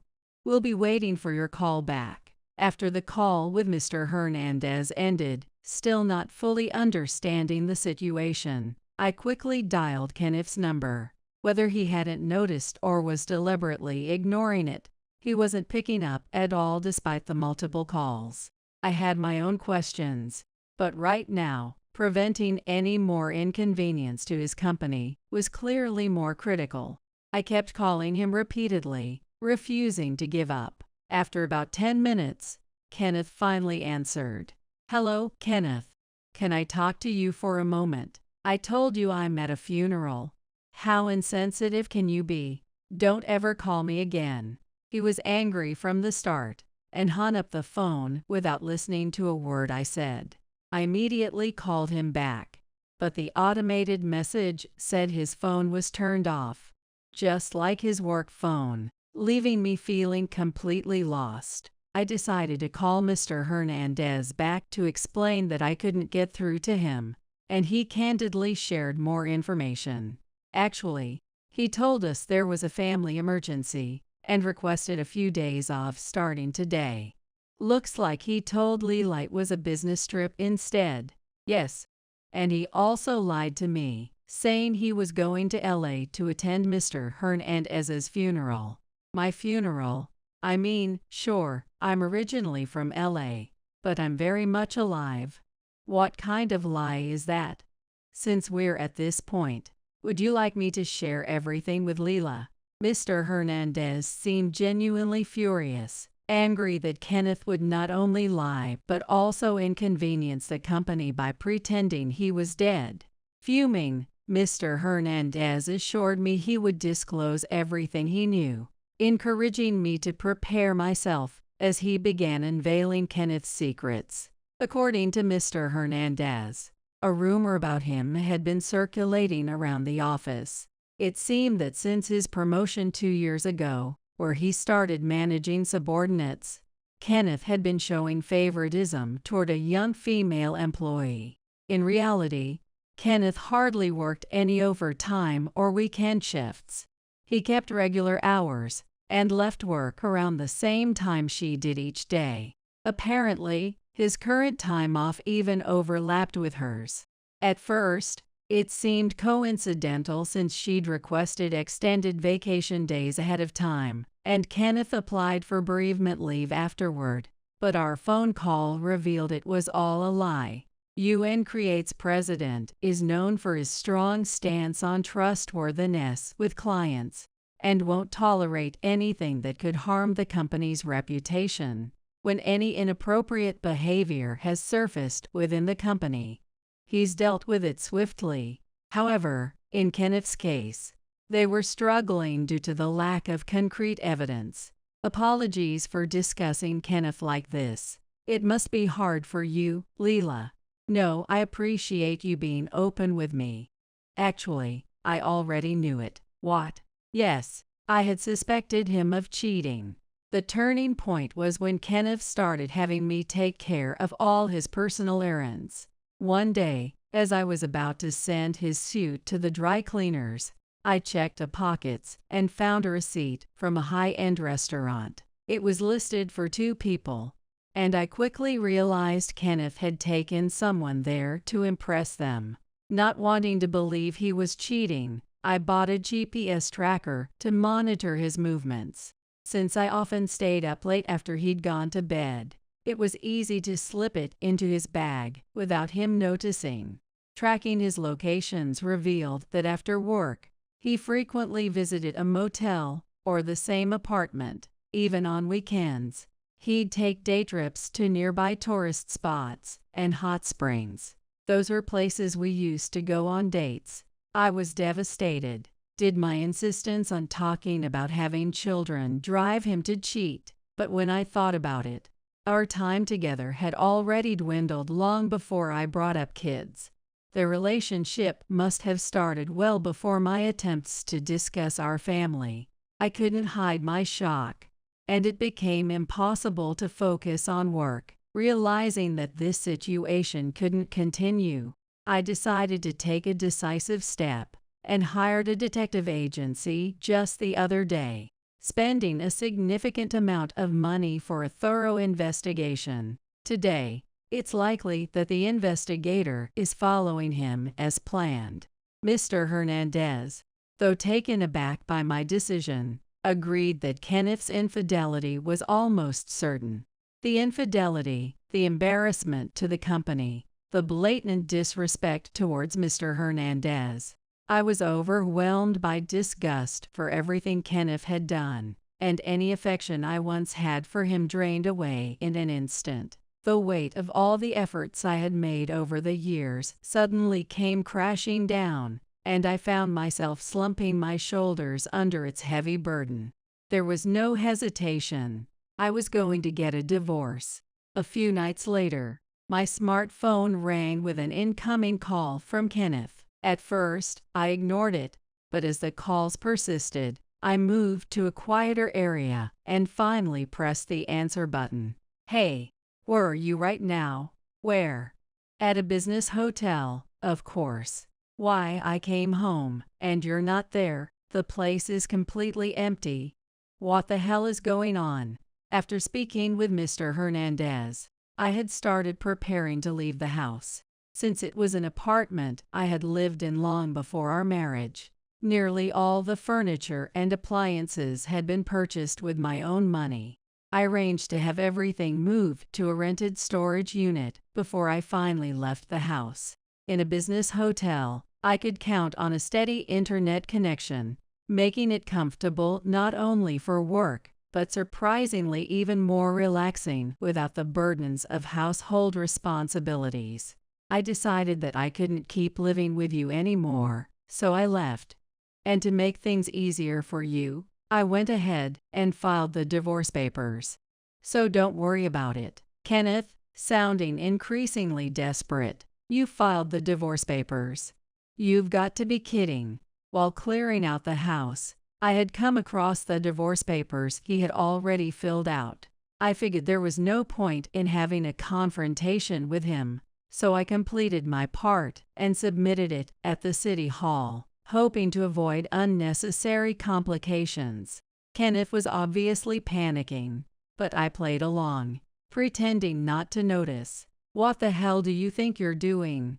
I never thought of actually getting divorced. Wasn't that what you've always wanted? Or was that divorce paper just a tool to make me obey you?" "No, I didn't mean that. That doesn't matter." Lying about Mr. Hernandez's funeral was an outright disgrace. To lie like that about a boss who's shown you nothing but support. It's beyond rude. It's not a lie. I went to his funeral. Don't make baseless accusations. Who's making things up here? I got a call from him because he couldn't reach you. You might want to turn your phone on if you haven't already. You probably have a mountain of missed calls, all from a very angry boss. Realizing I had been in contact with Mr. Hernandez, his panic was evident, even over the phone. His response was pathetic. He scrambled to make excuses, claiming that it was some other Mr. Hernandez who had passed away, offering nonsensical explanations in his desperate attempts to justify himself. What a pitiful man. I realized I had failed to see his true nature before we married. The matchmaking service itself wasn't to blame.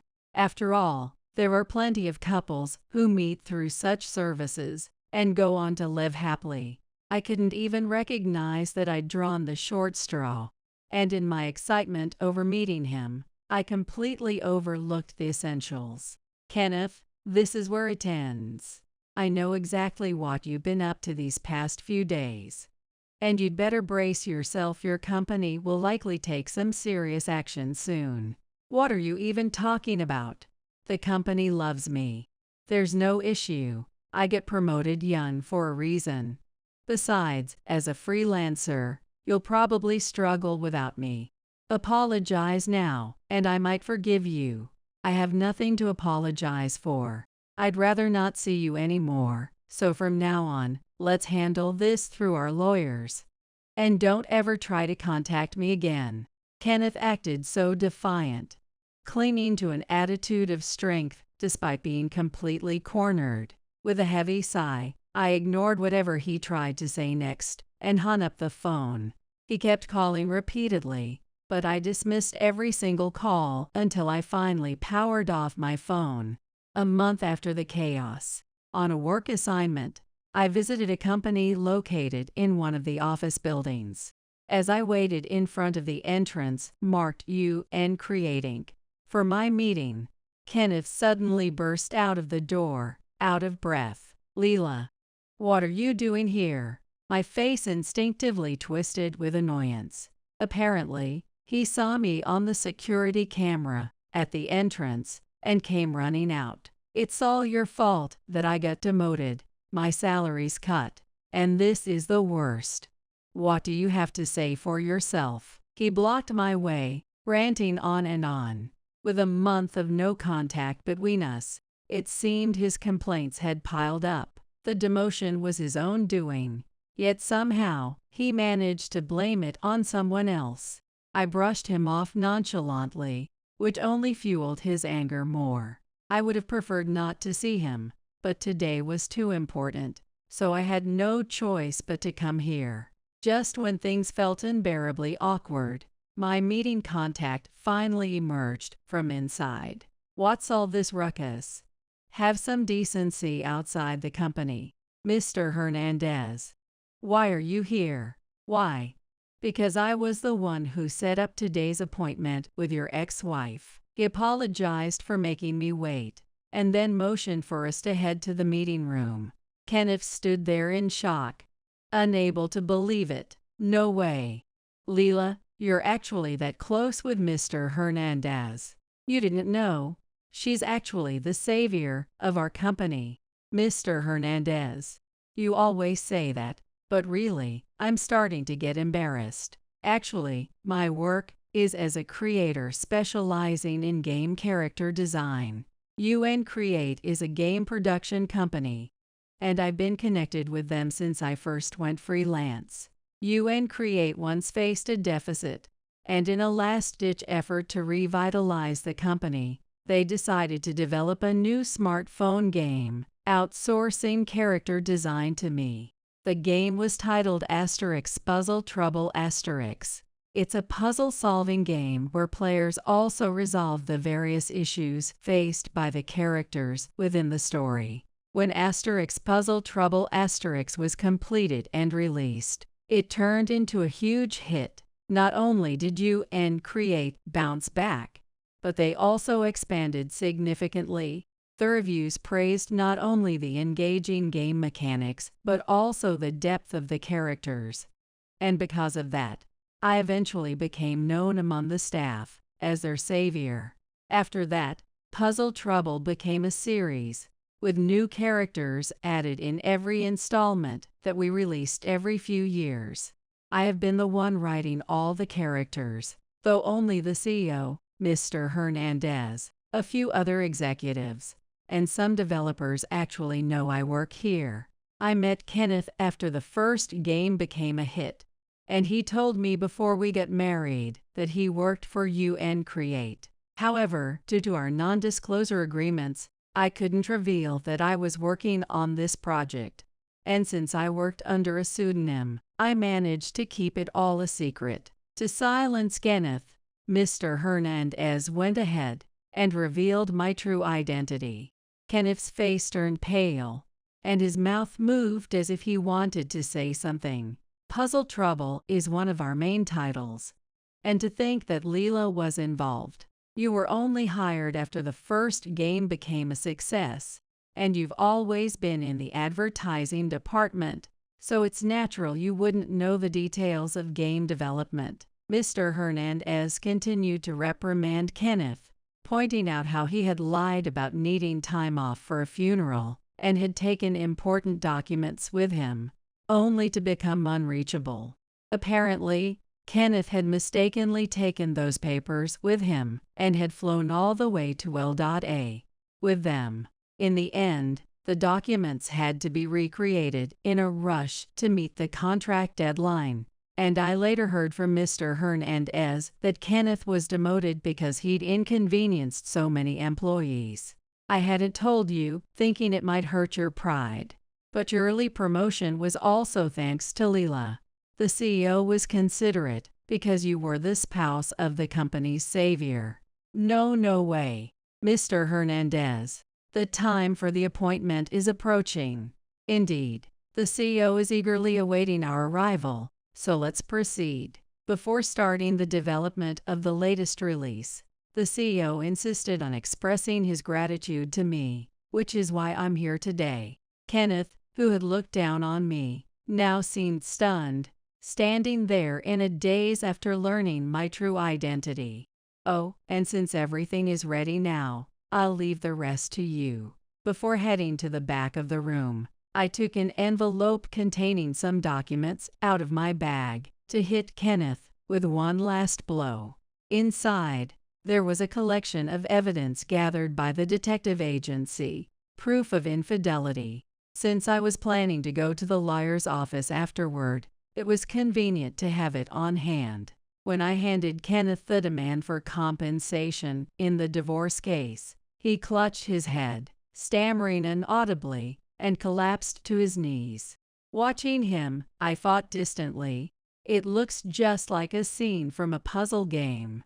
1 year after the divorce from Kenneth and his affair partner had finally finished paying off the settlement in installments, and as I looked at my bank statement, I felt a sense of relief. Now I could finally cut ties with him for good. When I called Mr. Hernandez to thank him, a voice filled with relief greeted me. Then he told me that his affair partner had been fired from the company with disciplinary action. Their misconduct had spread through the office after I presented evidence of their affair, even reaching the CEO's ears. Immediate action might have been expected, but the CEO seemed to think it was better not to delay payments for my divorce settlement, and gave a 1-year reprieve before finally dismissing her. I had canceled my apartment lease and kicked Kenneth out of the house, so now the two of them, left without money or a place to stay, were struggling to find any work, and were wandering aimlessly. Create went public last month, so if they had continued working diligently, they could have been living comfortably by now. You brought this on yourself. I don't feel an ounce of sympathy. With the divorce behind me, I decided to leave NY and move to LA. In this town, time seems to flow slower somehow. Being here made me realize that I had been pushing myself to get to the next stage, rushing through life unconsciously. When my heart feels weary, the blue ocean soothes me, making me feel at peace. So, how's it going with the person I introduced you to? Mr. Hernandez's teasing voice came through the phone, making me blush. When I consulted Mr. Hernandez about moving to LA, he suggested I reach out to a distant relative in the area and introduced me to a man of the same generation. Wrapped in his gentle nature, I live a peaceful daily life, focusing on the work I love. Breaking a bone isn't a big deal. If you're my wife, be here in 3 minutes. While I was in the hospital, my husband insisted that I attend Samantha's wedding. He showed zero concern for my well-being. I finally confronted him, saying, "As of now, I quit being your wife." "What?" Caught off guard, he let out a gasp. "This is my chance." I started my counterattack. "I'll make him regret ever looking down on me. My name is Rachel, I'm 28. I have an older brother, Alexander, who is 4 years older than me. Both my parents are gone. They passed away when I was in middle school. At the time, Alexander was in high school. He dropped out to support me and got to work. I remember him juggling multiple part-time jobs. Alexander has been working at a certain company for about 10 years now. He was directly scouted by Joseph, the company's CEO, who valued Alexander's character. Alexander often mentions Joseph. He seems to have a deep respect for him, almost like a father figure. Joseph's nephew, Brian, was introduced to me 2 years ago. Alexander came home from work one day and said, "Joseph wants to introduce his nephew to you. What do you think?" I wasn't seeing anyone at the time, so I quickly accepted the offer. I thought, if it's the nephew of Joseph, whom Alexander trusts, he must be a good person. Having a boyfriend would put Alexander at ease, especially if it's Joseph's nephew. 2 weeks later, I was introduced to Brian. After a few dinner dates, he asked me to be his girlfriend. He was friendly, considerate, and adored his own sister. He reminded me of Alexander, and I immediately liked him. I agreed on the spot and began dating Brian. After a year of dating, we tied the knot. But 6 months into the marriage, I saw Brian's true colors. "Samantha is coming back home." Brian excitedly told me this a month ago. Samantha is Brian's sister, making her my sister-in-law. She had been living alone in the neighboring state but decided to move back home until her wedding day. Brian's family home is only about a 15-minute walk from our house. Thrilled about his sister's return, Brian was in high spirits. The night before Samantha was set to move in with her in-laws, Brian suddenly said this: "Samantha is coming home tomorrow. Get everything ready to welcome her." I left my job to focus on homemaking after we got married. So, I get that handling the household chores is my responsibility. Even so, I was slightly irked by the commanding tone in Brian's voice. Why the rush? I'm sure Samantha's parents are also excited for her return. Can't she come some other time? "Samantha comes first for me. I married you to have you serve her. Now you can finally fulfill that role, so get to work." I was speechless. Brian continued, "Don't you dare complain to Alexander. If I ask Joseph, he can fire your precious Alexander in no time. You can't be serious. Do as you're told, and you won't have to worry. Got it?" I was devastated by his thinly veiled threat. Samantha, true to Brian's word, treated me like a servant. If I so much as frowned, she'd say, "I'll tell Joseph," and smirk along with Brian. I had no choice but to comply. She treated me like a slave and occasionally demanded money. I drew the line there, but Samantha smugly retorted, "Brian said, if you need money, ask Rachel. So, cough it up. Otherwise, I'll tell Joseph you were mean to me." I was at my wit's end. I withdrew some savings I'd built up before marriage and gave them to Samantha. I didn't want to be a burden to Alexander, who had always supported me. The only option left was to obey Brian and Samantha. The only glimmer of hope was that Samantha's stay at my in-laws was temporary. She's set to get officially married the day after the wedding ceremony, and then they'll move to a new home in a different state. Until then, I have to hang on. That's what I kept telling myself to get through each day. One evening, just 3 days away from Samantha's wedding, Brian came home from work and dropped a bombshell. "Prepare $10,000 as a wedding gift for Samantha." "What?" I couldn't help but blurt out in a voice tinged with shock and anger. Brian turned toward me, wearing a displeased expression. "Look, I don't mind if you don't want to, but if you don't listen, we're getting a divorce. And your brother's job is done for." I was speechless, stunned by the threat of divorce from my husband. Before I could say anything, Brian doubled down. "Hey, I can divorce you anytime, you know." And with that, he waved a signed divorce paper in front of me. In a fit of frustration, I snatched the paper away from him. I shot him a piercing glare, but he remained defiant. "Go ahead, make my day. Divorce me, and you and your brother are doomed." Hopeless, I felt cornered. I stormed out of the house, aimlessly wandering the nighttime streets. Why did it come to this? Devastated, mentally and physically, I felt completely lost. While attempting to descend a pedestrian bridge, my foot slipped. "Ah!"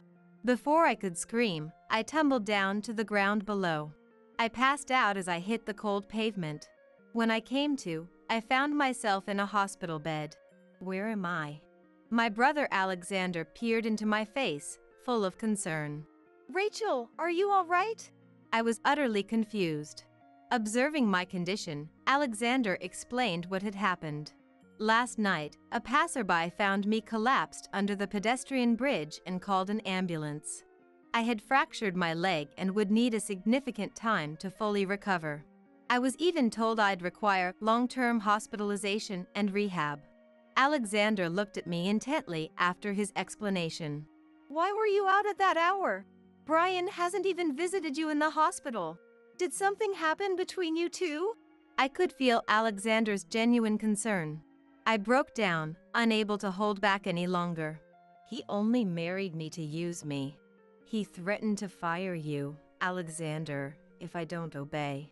I wanted to protect you, but now he's demanding $10,000 for Samantha's wedding gift. Alexander probably couldn't make heads or tails of my rambling. Even so, he nodded and simply said, "You've been through a lot." After a good cry, I began to regain some semblance of composure. Alexander was radiating an aura of anger. After hearing my whole story, he smiled gently at me. "You didn't have to worry about me. What I can't stand is seeing Rachel hurting. But thanks for having my back." He playfully tapped the top of my head. Despite being almost 30, it made me feel oddly secure. My phone rang right after I finished telling Alexander everything. It was a message from Brian. Hospitalized, huh? Don't think that's getting you out of our wedding gift. Have a 10K ready, and come back now. Tomorrow's Samantha's wedding. He's always so concerned about Samantha, not a care about my health. Something inside me snapped. Enough is enough. I'm not putting up with this man anymore. That day I left home, I took my wallet, the phone, and divorce papers. I spread the divorce papers on the table and signed them without hesitation. Alexander offered to submit the papers for me. He also updated Joseph on the situation. Fortunately, Joseph wasn't as concerned as I thought he would be. Now, I can finally stand up to him. The next day, I answered one of Brian's ignored calls. Don't you dare ignore me! The first thing out of his mouth was a shout. He was visibly angry. Brian raised his voice without even waiting for my reply. You planning on skipping Samantha's wedding? A fracture isn't that big a deal. Get over here in 3 minutes. And bring the gift money. I just quit being your wife. What? Caught off guard, he was speechless. What do you mean? Quit the nonsense and get over here. Or else I'll tell Joseph. I'm simply stating facts. We're divorced now. So, no wedding and no gift. Want to tell Joseph? Go ahead. Your threats don't work anymore. He didn't know Alexander had already informed Joseph. Brian tried another threat. Don't mess around. Do you want Alexander to lose his job? Is that okay? After all he did for you? Brian seemed a bit panicked, perhaps because I was unusually defiant. Staying silent all this time now seemed so foolish. I decided to clue him in. Alexander won't be fired. You will. Alexander already told Joseph you've been threatening me. Joseph is not happy with you. That can't be. Joseph has been very fond of me. I was even fast-tracked into the company. There's no way he'd fire me. Believe what you want. You'll find out soon enough. Are you at Samantha's venue? If you are, try finding Joseph. I bet you can't. Your little scheme with your sister has already been reported. There's no way. Joseph is livid. Not only is Brian getting fired, but Samantha's little scheme will also come to light. Have fun at the wedding. My ex-husband seemed incredulous at my words. Now that I have nothing to fear, there's no need for me to be intimidated by him anymore. When I raised my voice, Brian responded with a submissive tone. Poor big brother of yours. Quit high school just to support his sister, and now he'll lose his job because of that sister. You think an underdog like him can easily find another job?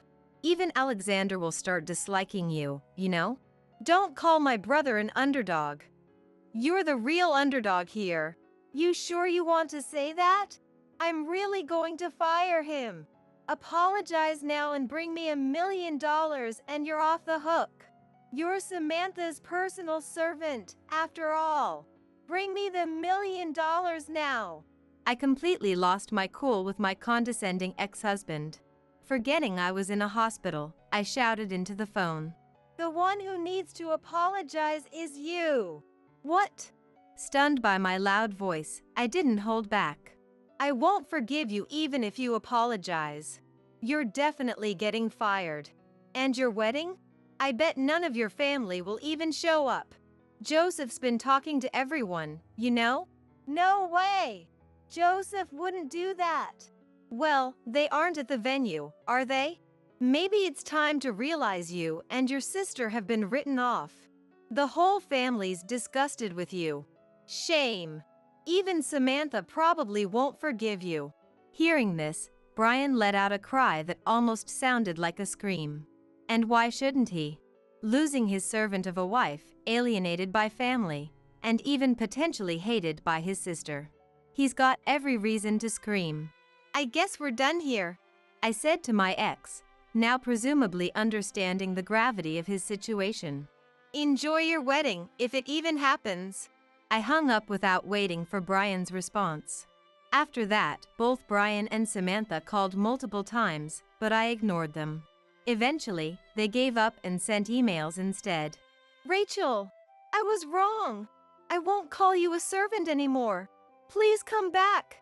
Samantha's wedding will be ruined without you. Please attend and explain everything to Uncle. Rachel, I'm sorry. Please forgive me. You don't have to bring $1 million. Just bring 10,000 and come right away. I won't be able to have the ceremony, let alone register our marriage. They're still prioritizing their wedding at this point. I can only be flabbergasted at Samantha saying, 10,000 is fine. We're not family anymore. I sent the same message back to both of them. More calls and emails came, but I didn't respond. Sometime later, Alexander came to my hospital room. Following him was Brian's uncle. As soon as Joseph locked eyes with me, he deeply bowed his head. My nephew really messed up. I'm truly sorry. I never thought he'd be such a person. Don't worry, it's not Joseph's fault. Keep your head up. I've fired Brian. From now on, both Brian and Samantha will get the cold shoulder from the entire family. I'll also talk to his father. I'm sure he'll discipline him. Is that so? Finally, it's over. Hearing Joseph's words, I felt relieved for the first time. Just as Joseph promised, Brian lost his job. Seems like his job hunt is struggling. He's never really looked for a job before. Samantha, who received pushback from all relatives, had her wedding canceled, just as expected. Not only was their wedding canceled, but they were also ordered to pay for the cancellation fees. They're now disowned by their parents and live in a cramped apartment with no one to turn to. Brian is blamed by Samantha almost daily, saying, "This is all your fault." What was supposed to be happy co-living with his beloved sister turned into daily agony for him. Serves them right. As for me, thanks to Joseph's offer, I'm now working at the same company as Alexander. We've resumed our life together, just the two of us, living freely without any family interference. From now on, I plan to live a good life, supporting each other with Alexander.